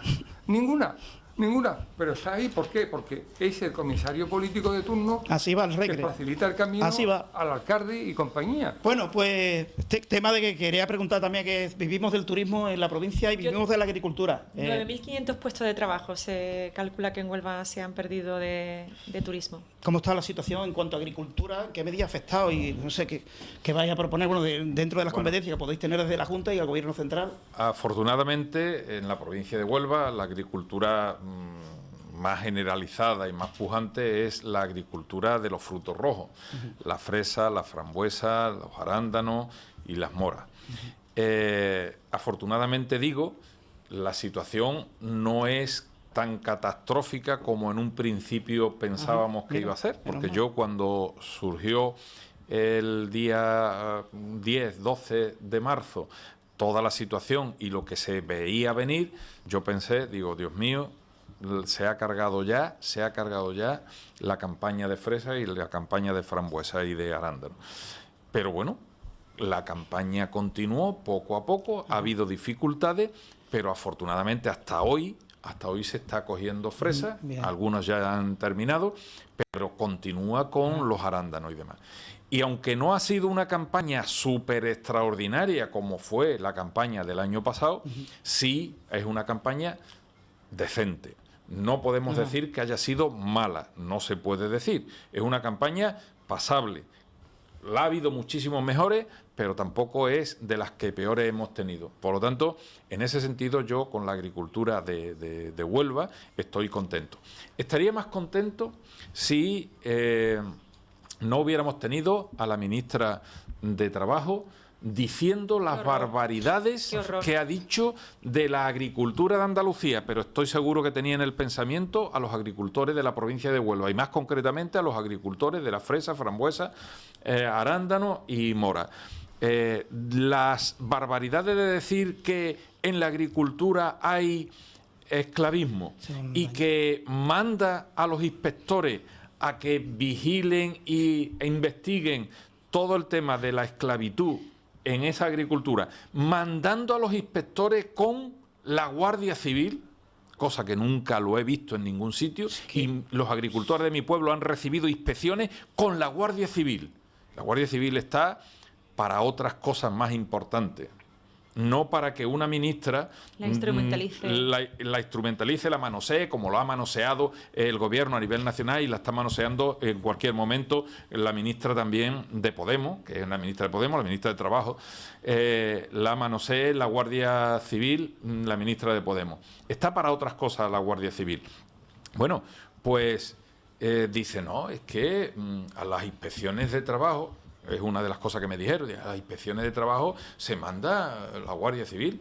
Digo, pues mire usted, yo no he visto nunca he visto cuando han ido un inspector de trabajo a un hotel y va a la recepción y le dice, oiga, mire usted, dígale usted al jefe de administración que me traiga el TC1, el TC2, el no sé qué, las nóminas de esto, los contratos de no sé qué, y tal día vaya usted para allá. Y no iba con la Guardia Civil. ¿Para qué están los inspectores de trabajo? Y no iba con la Guardia Civil. Solamente lo envía a los agricultores de Huelva, a los agricultores de Palo, de Moguer, de Lucena, de Bonares. Bueno, cuando un inspector va, no lo sé, a una tienda de ropa para hacer una inspección, en los mismos sentidos que el hotel, pues no va con la Guardia Civil. O cuando va a una ferretería a hacer una inspección, no va con la Guardia Civil. ¿Por qué ha criminalizado a los agricultores? Por la huelga que hubo. ¿Por qué ha criminalizado a los agricultores? Puede ser, por la huelga que hubo y demás. Bueno, eso fue tremendo. Eso es lo que le vamos a pedir. Yo concretamente se lo voy a decir a la ministra y a eso. Se lo vamos a pedir. Que no, que los agricultores están dando riqueza y están dando trabajo a muchas personas que lo están necesitando. Esa conducta es como lo que decía Paco, una conducta criminosa cuanto menos, vamos. Yo con tinte... yo lo que digo, lo dije los otros días públicamente, digo, vamos a ver, los agricultores están para que le ayuden también, igual que cualquier otro sector, para que le haga las infraestructuras del agua, que necesitan que haya agua. Agua ya, por favor. Agua, sí, es necesario. Que le hagan infraestructuras de caminos, de esto, para que les ayuden, les arrimen, no para criminalizarlo. No para criminalizarlo. Y los agricultores, algunos, sobre todo algunos agricultores jóvenes que tienen mucho ímpetu y muchas ganas de comerse el mundo en mi pueblo, agricultores que quieren progresar, que quieren dar trabajo, que quieren producir, me decía, mira, Carmelo, yo ya, de verdad, lo único que pido, que me deje en paz, que me deje trabajar, que no nos agobie, que no nos perjudique. Ya no pido que me ayuden. Ya no pido que me ayuden. Lo único que pido es... Lo único que pido es que no nos perjudiquen. Que no nos perjudique. Si no nos quiere ayudar, que no nos ayude. Pero por lo menos que no nos perjudique, hombre. España siempre ha sido importante, porque en el tema de la agricultura nos llamaban el granero de Europa. Sí, claro. Hemos tenido siempre muchísimo peso a nivel de Europa, porque era uno de los mayores motores económicos que hemos tenido. Siempre.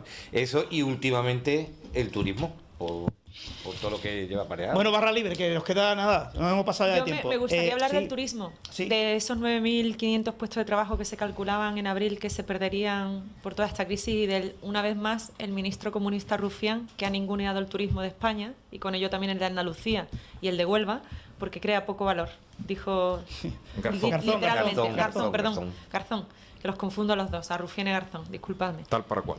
Pero yo les tengo casi la misma cara, vamos. Y a mí me dolió mucho porque también me gustaría decir que ahora que dicen que es que tiene poco valor el turismo y ahora toda la izquierda quiere hacer industria, el señor Felipe González Márquez en los años 80 decidió que España no podía ser industrializada y que teníamos que ser un país terciario y depender de la PAC europea y dar los créditos que nos habían, los beneplácitos que nos habían dado Europa y el resto de países, ¿no? Y a ver que en todo esto que me he leído del ayuntamiento, tanto del PSOE como del PP como de Vox, que también he visto que Vox tiene algunas medidas para incentivar el empleo y no subvencionar el desempleo, porque esta es el quid de la cuestión. No subvencionar el desempleo, sino subvencionar el empleo. Igual que en Venezuela. Qué importante los es eso. alquileres, por ejemplo, agencias de viajes. Los alquileres que ahora tienen que hacer frente, que no hay movimiento y de momento no se va a saber porque hay una incertidumbre brutal en los viajes que se van a permitir, si turistas vienen, si no vienen. La ministra francesa dijo que los turistas a España no les recomendaba a los turistas franceses viajar a España porque había mucha incertidumbre con disparidad de criterios, si tenían que estar 14 días en la cuarentena o no tenían que estar 14 días en la cuarentena, si podían moverse y demás. Entonces yo me gustaría que en estos, porque lo del PP está estupendo, esos 5 millones que quiere ahorrar, hay que ahorrar ahora en gastos superfluos, como decía Paco, y el PSOE también ha puesto su iniciativa de casi 2 millones de euros de ahorro, pero una vez que hemos ahorrado, ¿en qué vamos a invertir el dinero? Claro, esa es esa es la clave. cuestión. Y a mí me gustaría que a los empresarios pues subvencionaran el empleo, la iniciativa, los alquileres, la luz, el agua, las cosas básicas que un empresario tiene que atender a la hora de abrir la persiana de su negocio. Paco, Mira, permíteme un segundo nada más. Mira, el turismo es fundamental para España. Es fundamental. Claro, Nosotros no tenemos petróleo, como otros países que pueden tener petróleo y demás. Nosotros tenemos que comprar hasta el último barril de petróleo, lo tenemos que comprar y eso es mucho dinero. Y el turismo es nuestro petróleo. Gracias al turismo se salva la economía, se salva la sociedad española, el bienestar social de España. Por lo tanto, tenemos que preservar ese turismo y tenemos que mimar ese turismo. Pero mucho me temo, y esto es opinión mía, mucho me temo que en ese camino que va llevando a cabo Podemos, y en este caso con el Partido Socialista de Pedro Sánchez, en ese camino es otro de los sectores que hay que acabar con él. ¿Por qué? Porque el bolivariano, teniendo a una sociedad subyugada que necesite para poder comer del Estado, de lo que la migaja que le pueda aportar el Estado, es como obtiene más poder. Es como va haciendo su nuevo Estado. Y por eso no me extraña nada que se cargue el turismo. Como no me extraña nada lo que dijo Pedro Sánchez, en este caso el gobierno, que cualquier turista que venga de fuera tenía que hacer una cuarentena de 15 días, 14 días, 15 días. Eso no se le ocurre a nadie. No se le ocurre a nadie. Es la mejor manera, de esa forma, de cargarse el turismo. ¿Por qué? Yo, si soy francés, alemán o inglés, que quiero venir a España y tengo que estar 15 días en España en mi hotel, gastándome el dinero, pues digo, me voy a otro país que no me ponga a mí estas restricciones. Me voy, yo qué sé, por ejemplo, a Túnez, que también es un país turístico. Me voy a Túnez y seguramente en Túnez me lo pasaré bien. Y si en Túnez me lo he pasado bien, para el siguiente año, aunque España esté abierta, dirá, me voy nuevamente a Túnez o a cualquier otro sitio y no a España. Por lo tanto, es una manera de cargarse también el turismo de España. Yo quisiera decir un par de cosas porque el tiempo nos apremia, ¿no? El tiempo nos apremia. Vamos a ver. En relación con lo que Carmen y Carmelo han estado manifestando, Podemos, Iglesias y el PSOE, Sánchez, nos llevan a un proceso de estatalización en el que la empresa privada tenderá a desaparecer o a disminuirse de tal manera que apenas tenga relevancia. Y yo me acuerdo de los miles de pequeños empresarios, a los millones de autónomos que están generando riqueza y están dando empleo. ¿Qué va a ser de ellos? ¿Se van a convertir automáticamente en carne de economía sumergida? ¿Se van a convertir de pronto en ese ejército de clientelismo multiplicado por 1000 que necesita el bolivarianismo para consolidarse? Es una burrada que haya hosteleros que tengan cerrado en fase 1, en fase 2, su bar, su restaurante, porque no se tomen medidas, sencillamente medidas sanitarias que puedan compensar ese peligro. Ya se trata de compensar el peligro sin destruir la economía de los millones de pequeños empresarios y autónomos que están pasando hambre, que están pasando calamidades. Y esa estatalización es la manifestación económica de un Estado dictatorial y autocrático. Y quiero decir con esto, y ya termino mi pequeña intervención, lo siguiente. Tan mala gestión ha tenido este gobierno, tan imprevisible, tan negligente, tan imprudente, tan incapaz, tan incompetente, que hace unos días en casa leyendo, repasando libros y jurisprudencia, recaí en la LOAES. La LOAES es la ley orgánica que desarrolla lo que dice la Constitución sobre los estados de alarma, excepción y sitio. Y con respecto a los miles y miles de sanciones, de propuestas de sanción, que en toda la España han puesto las autoridades, dice, y lo quiero leer textualmente para decirlo, que los abogados tienen ahí, a poco que tengan un poco de vista, yo no, porque no... La nulidad, sí, lo tenemos estudiado. No, pero hombre. Lo voy a leer para No, el mecanismo está encima, ¿no? Lo voy a leer para los que nos escuchan, nos ven, nos oyen y atienden nuestras ideas, ¿no? Artículo 1.3. Finalizada la vigencia del estado de alarma, de excepción o de sitio, en este caso es el de alarma, aunque se solape con el de excepción, todas aquellas sanciones que no tengan firmeza dejan de ser eficaces, no sirven. Es decir, si de aquí a que termine el periodo de prórroga de alarma las sanciones no son firmes, no hay que pagarlas. Sencillamente porque ha perdido eficacia. ¿No? Paco, 1 millón. 1 millón, multiplícalo por las juntas. Pues ese es un ejemplo más, de que se ha puesto el gobierno a marcha martillo en sancionar y en vilipendiar a los ciudadanos en lugar de curar a los enfermos, porque son menos los enfermos curados, ¿no?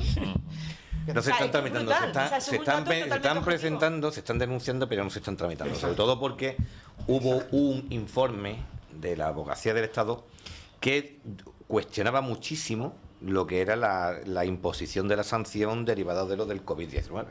Sobre todo porque ¿en qué quedamos? ¿Cómo se hace? Porque el COVID-19, el decreto no puede establecer sanciones. Las sanciones establece, o sea, la infracción y la sanción se regula en otra ley, que es la ley Mordaza, que tanto beneficio le han sacado a esta gente que querían quitarla, ¿no? Bueno, con la aplicación de la ley Mordaza es como se sanciona el incumplimiento del confinamiento. Pero después hay otra vuelta más.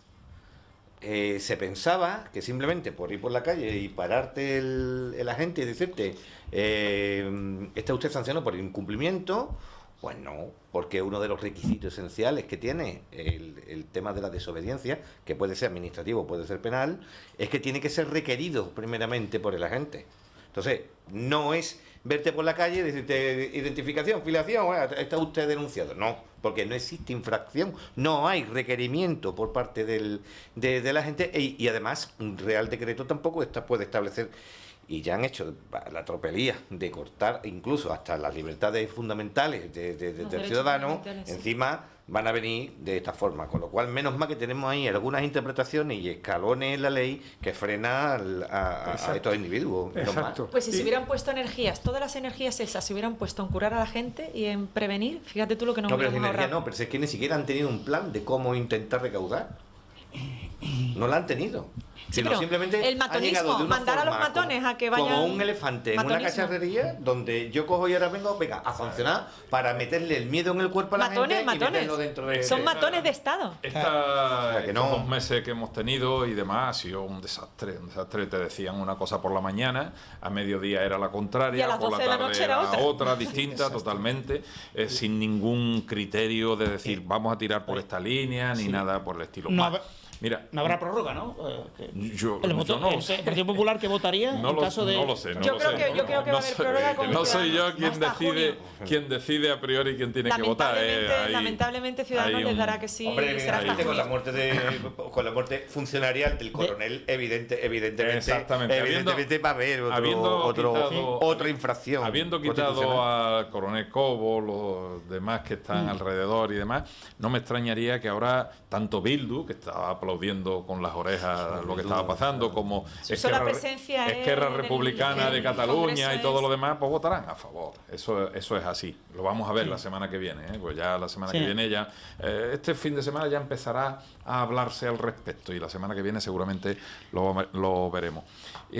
Me comentando las cosas que estaba pasando, el desastre de gestión que se estaba haciendo por parte del gobierno de esta situación de pandemia en los meses de confinamiento, no confinamiento, de que ahora se puede ir al parque, pero después no, a esta hora sí, y ahora échate 1 metro para acá y todo lo demás.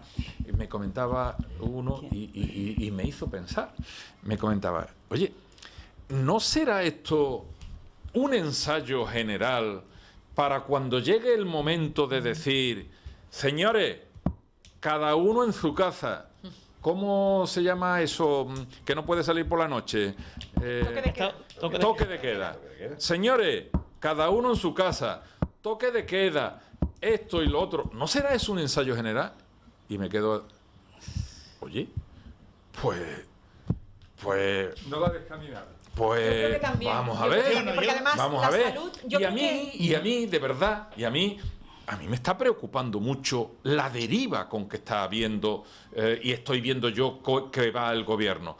Y me está preocupando mucho eso del toque de queda que me dijo este compañero. A mí lo que me preocupa es que la gente se ha acostumbrado a que les mientan. Nos hemos acostumbrado a que nos mientan. Todos los días un señor en la televisión mintiendo y unos medios de comunicación mintiendo.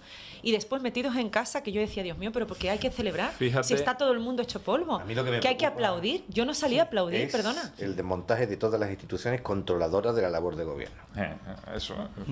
Parlamento lo tienen no ejerce el control y es el máximo. Los jueces me los voy a quitar. Y es el máximo controlador de la labor de gobierno. Y la fuerza es más, es que está por encima del gobierno, porque el gobierno tiene el poder ejecutivo, pero el poder legislativo, el que representa al Estado y el receptor de la soberanía nacional es el Parlamento, que es el que controla milimétricamente la labor del gobierno. Por eso, en un principio estaba desmontado el Parlamento, pero poco a poco hemos ido viendo como ya el Parlamento ha ido cogiendo y ya por lo menos ya sienta y cuestionan a los ministros y a Marlaska. Porque estamos haciendo una labor que hemos querido hacer desde el primer momento. Y esa labor lo ha hecho fundamentalmente Cayetana. La chica de Vox, Solama, también le dio un repaso con las preguntas. Yo decía Cayetana porque ella no está en la mesa del Congreso, no está en las reuniones de la mesa del Congreso y demás. Cayetana es la que ha estado ahí semana tras semana cuando se reunía la Junta de Portavoces y demás, exigiendo que se abriese el Congreso. Lo dijo en más de una ocasión, también, que había que abrirlo porque era el control. Y en ese afán de control a la Guardia Civil, ¿os acordáis cómo el que salía junto con el señor Simón, la Guardia Civil, le hicieron decir, poniéndole un papelito, le hicieron decir que ellos estaban allí en su actuación para defender al gobierno? Cuando ya saltó lo que había dicho con el papelito que le habían puesto, al día siguiente ya no estaba... Otra institución ya no estaba allí presente. Un general de brigada, creo yo. Carmen. Otra institución que han tocado. La señora Batet cuando terminó Cayetana, le instó a que retirara lo de «es usted el hijo de un terrorista». Y ella dijo, milita en el FRA. Y se sentó. Y ahora, lo retiraré del Congreso. Pero vamos a ver, ¿cómo puede la presidenta del Congreso? Puede hacerlo. A ver, pero vamos a ver. Tiene facultad de Los diputados son los que tienen en sí la soberanía nacional. Entonces, cuando habla un diputado, no habla un diputado, habla un montón de personas españolas que le han votado. Y él Y está ella haciendo, es la perdóname, presidenta. ella está ejerciendo sus funciones, está haciendo el ejercicio del control parlamentario y haciendo el ejercicio de lo que los españoles le han encomendado. ¿Quién es esta mujer para, sin su permiso, retirar del diario de sesiones lo que ella ha dicho? Es como si le quitara la voz. El presidente del Parlamento. ¿Pero por qué? ¿En razón de qué? Jurídicamente no. Es prácticamente Jurídicamente no el que puede. dirige, es la que dirige los debates y es la que establece. No, pero y no la que puede. tiene, Es como si tiene lo que fuera- se le llama la labor de policía de las intervenciones. No, pero policía de las intervenciones con una razón y fundamento. No le puede poner esto aquí en la boca a una parlamentaria que está haciendo sus funciones y está representando no a miles, a millones de españoles. ¿Qué dice el reglamento de la Cámara? A ver, Paco, ¿tú tienes conocimiento? No, además lo tengo muy clarito, muy clarito. Enrique tiene razón en que la presidenta tiene unas competencias y esas competencias están regladas. Pero esas competencias están regladas para Batet, como presidenta del Congreso, como para quien ha dirigido hoy la mesa de reconstrucción o de reconstrucción, presidente, ¿no? que es el señor Pachi López. El señor Pachi López hoy se ha cubierto de barro. Ya estaba cubierto, pero hoy ha terminado por ser enterrado por él mismo. Cuando ha permitido al señor Iglesias dirigirse en ese tono chulesco, de matón de barrio, de matón de burdel, Si es el matonismo lo que tenemos en el no gobierno. se puede consentir lo que ha hecho este señor Pachi López como presidente del PSOE, por supuesto, permitiendo que el vicepresidente Iglesias diga lo que diga, como lo diga y con el cariz con que lo ha dicho. Esa arbitrariedad administrativa es un delito, está proscrito por la Constitución. Hay tres formas de decisión: las regladas, las leyes, las normas, la discrecional, la que la ley me otorga para determinar ciertos asuntos, pero la que está fuera de sitio, fuera de ley, fuera de lugar, la que no es admisible es el arbitrio, la arbitrariedad. Yo lo hago porque me da la gana. Oiga, Batet puede estar en uso de razón, pero está convirtiendo el pasar a acta, está convirtiendo las actas en un palinsecto. Allí se pone lo que yo quiero. No puede ser. La historia se escribe porque hay unas cámaras que lo han reflejado, unas cámaras de televisión que la han reflejado fielmente. Y unas palabras que se han dicho en plena conciencia. Claro. No ha dicho que usted es un asesino, usted es un hijo de su padre. Usted, No le ha insultado, ha descrito la realidad. Ha descrito una realidad. Y se ha tomado unas atribuciones que yo dudo que en el conjunto de sus competencias pueda hacerlo. Y la ha hecho. No, yo creo que sí la ha hecho. Yo me inclino por No decir que puede la ha hecho hacerlo. arbitrariamente. No por defender aquí a Batet. No ni puede por hacerlo defender, porque pero- Bueno. es que ni en la guerra civil, o sea, las actas del Congreso ni se tocan. Si la pasionaria le pudo decir a Calvo Sotelo, mañana no vas a dar el discurso, y apareció muerto después, es que no se tocan. Es Es que la soberanía nacional, es que todo lo que ahí se diga tiene que estar reflejado tal Es cual. historia. Y eso es otra institución que yo creo que han atentado contra ella.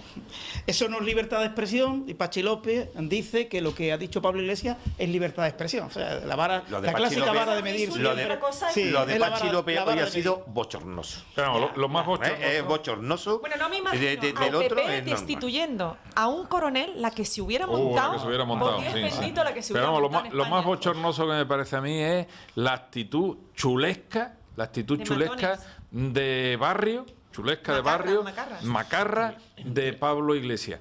Pero además, todavía me choca más cuando en el pleno del Congreso anterior le dice a Teodoro: oiga, ¿usted no sabe lo que es la educación? No sé qué, no sé cuándo.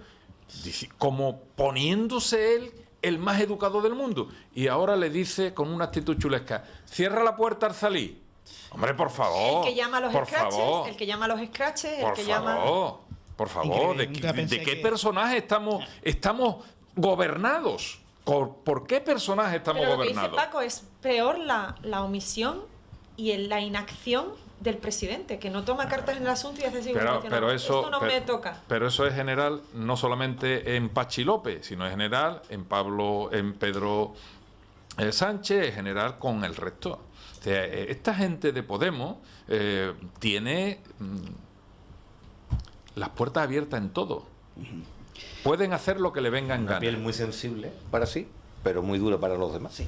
Pueden hacer lo que le venga en Pero gana. eso yo creo que también la derecha ha contribuido. Tienen patente de corso. Porque la izquierda se cree con derecho de insultar a la derecha, y la derecha siempre se ha complejado, y es que hay veces que, por eso a mí Cayetana me encantó, y digo que, y lo diré en todos los foros, que estuvo sublime, porque hay veces que es que están golpeando a la derecha y todavía tienen que pedir perdón porque la están matando. Y es que esa supremacía moral que ha ido vendiendo la izquierda, y se creen en el derecho de poder insultar, pero cuando a ellos le dicen las verdades a la cara o le sacan las vergüenzas, que además se hace con una elegancia y con una inteligencia Está preparada, ¿eh? totalmente fuera de lo que tiene alrededor, gracias a Dios, que haya ahí alguien que brille, igual que Macarena, o sea, que fue implacable con Marlaska como tenía que ser, aquello era un muerto, le estaban pegando un muerto, porque es que le dieron por todos lados, ¿sabes? Una y otra. Entonces, bueno. Bueno, última pregunta y ya nos vamos. Marlaska, ¿dimisión o banquillo? ¿Dónde va a acabar? Dos caminos creo le veo yo. Banquillo. Terminará destituido. Terminará destituido Ajá. y terminará en el banquillo. Carmen, ¿qué cree el futuro de Marlaska? Yo estoy con Paco porque le gusta tanto la tele que él solo no se va a ir. A él le encanta, él es un nuevo Garzón. Sí. Es un juez estrella, quiere estar en misa repicando y él no se calla. Enrique, ¿tú qué sabes de esto? Dimisión, ¿crees que va a dimitir? Sí, más tarde o más temprano se va. ¿Y Carmelo? Ese no lo echa. Yo no sé qué es lo que va a pasar porque, por lógica... Bueno, el PP ha pedido la dimisión. Sí, por lógica debiera dimitir, ¿no? Pero yo creo que aquí, en este gobierno, la lógica no entra en juego, no entra en juego. Yo, personalmente, yo tenía una especial admiración por cuando era juez, cuando Marlaska era juez. ¿Por qué? Porque había tenido la valentía de enfrentarse a ETA y de tomar decisiones que otros jueces no lo habían hecho. Había tenido esa valentía. El haber pasado de juez a ser político, en este caso ministro, yo creo que ha sido algo estrepitoso para él personalmente, puesto que de tener una buena consideración a nivel de toda España a tener la peor consideración que puede tener ahora. Es decir, a mí me costaba mucho trabajo pensar que estuviera haciendo ahora como ministro. Y yo decía, pero si este hombre es juez, este hombre tiene que tener una formación, este hombre tiene que tener unos principios, este hombre tiene que tener... Y sin embargo he visto que no. Por lo tanto, me ha decepcionado. Me ha decepcionado. O era siempre así, o era siempre así, puede ser. Se ha revelado, puede ser. Por lo menos a mí me ha decepcionado como... Las sentencias eran espectaculares. Sí. Y la mano no le temblaba el pulso, no le temblaba con los con cachorros ETA. de ETA, los tenía en condiciones. Y tenía el comando Pues a mí Vizcaya. me ha decepcionado. Bueno, Puede ser muy buen juez, pero ha sido un mal político. Y digo también lo siguiente, esto es una opinión mía, digo que los que hayan sido jueces y hayan entrado en la política no deben ser nuevamente jueces por lo menos hasta transcurrido un plazo de 5 o 6 años. 10, ¿Por qué? Porque hemos visto lo que pasó con Garzón, que dejó de ser político, secretario de Estado, creo que fue, dejó de ser político y volvió a la judicatura para tomar venganza o para tomar ajuste, más que venganza, para tomar ajuste de lo que le había pasado en la política. Por lo tanto, yo creo que se debería de tomar la determinación de que aquel juez y también otros cuerpos de seguridad. Igual que una política no puede ser fiscal general del Estado. Exactamente. Como la señora aquellos que sean jueces o aquellos que sean fiscales o demás y que se metan en la política durante un tiempo de 4, 5, 6, 8 años no deben incorporarse otro poder a su del Estado, la oficio. Fiscalía General del Estado, tocada también. No vuelve. Yo tengo un amigo que no hay fue ningún presidente poder del de una Estado que no esté audiencia tocado. de la provincia de Huelva. Y él me dice siempre lo mismo. Me dice, Enrique, la judicatura nada más que tiene la profesión de una sola dirección. Ida y vuelta no es buena consejera. Y es verdad. Pues en ese caso yo estoy de acuerdo también. Pero incluso una figura que siempre ha sido muy cuestionada, sobre todo para cuando la sentencia a lo mejor o la acción penal no es la que todo el mundo esperaba, es el Ministerio Fiscal. El Ministerio Fiscal yo entiendo que se le ha hecho un flaco favor metiéndole una fiscal general del Estado que ha sido anteriormente ministra de Justicia, y ya sabemos la calidad que tiene esa señora, porque incluso a su propio compañero llamarla acá como lo llamó y como lo calificó, y ella no puede decir que no es homófoba, porque lo dejó perfectamente claro. Sí.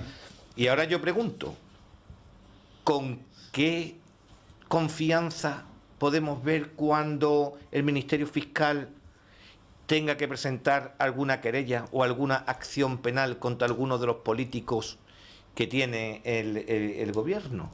Por ejemplo, una pregunta.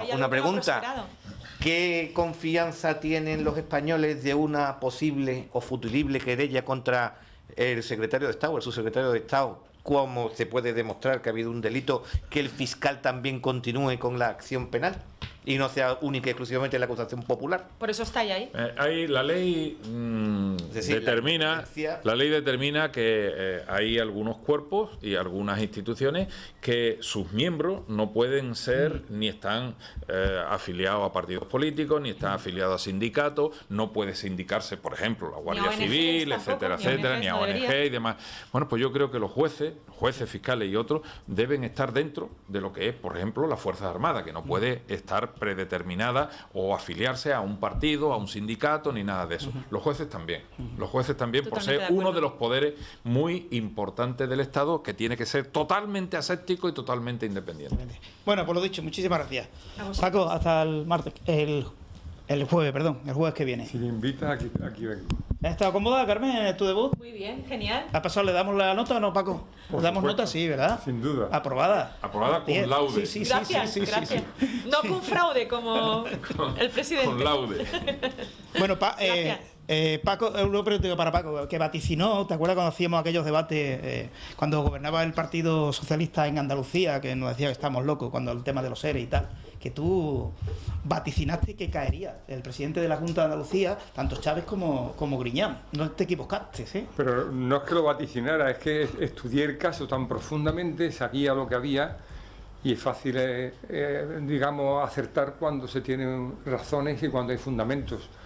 No era una cosa de esta de rapel o algo parecido, sino simplemente manejar las pruebas que había, cómo se iba a desarrollar, cómo políticamente se estaba forjando una nueva estructura en la Junta de Andalucía.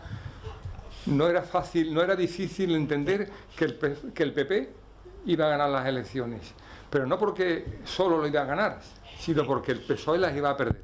No se está poniendo tanto en valor, porque están haciendo muy buena gestión y no se está poniendo tanto en valor. Esa tela, bueno, es que ya no tenemos tiempo. ¿Esa tela de araña ya ha quedado desmontada, Carmelo? No, yo todavía no, porque yo creo que lo de los ERE es la punta del iceberg nada más. Los ERE no es eso y ya está. Sí, los cursos de formación. Hay de todo, hay mucho, los cursos de formación y demás. Lo mismo que el PSOE con Felipe González fue el PSOE más corrupto que ha habido en España, porque no era la corrupción de los ERE de ahora, de este PSOE que hay ahora, sino que era una corrupción generalizada en todo, en la Guardia Civil, con el famoso Roldán, era generalizada. Generalizada totalmente, una corrupción generalizada. Lo que ha dicho Enrique, Cúpula de Interior. Barrio Nuevo, Vera. El PSOE de Felipe tuvo su frac, tuvo su grapo, que fue el GAL, que fue la vergüenza más grande que ha vivido esta democracia. El GAL fue el frac. Existía el Batallón Vasco Español. Ahora que me lo has recordado, el Batallón Vasco Español, Pablo Iglesias llamó terroristas por el GAL al Partido Socialista. Sí, y les dijo a Pedro Sánchez. lo de la Calviva. Lo de la Calviva. Si tiramos de hemeroteca, bueno, ya que estamos fuera de tiempo, nos hemos pasado media hora. Paco, gracias, Carmen, muchísimas gracias. Y Enrique, Carmelo, muchísimas gracias. ¿Cuándo incorporáis, cuándo vas al Congreso? Hay pleno el miércoles. Estoy pendiente de si podemos asistir o no. Seguramente nos dirán nuevamente que no asistamos. Pero no porque nosotros, el Partido Popular, no queramos, sino porque no quiere el PSOE. Sí, porque no quiere el PSOE ni Podemos. Y luego yo sí tengo que ir a la comisión del jueves, el jueves día 4. Sí. A una comisión. Muy bien, pues muchísimas gracias. Javi, que se encargó de la asistencia técnica el jueves a las 8. Si no tenéis otra cosa más importante que hacer, os espero aquí en la radio.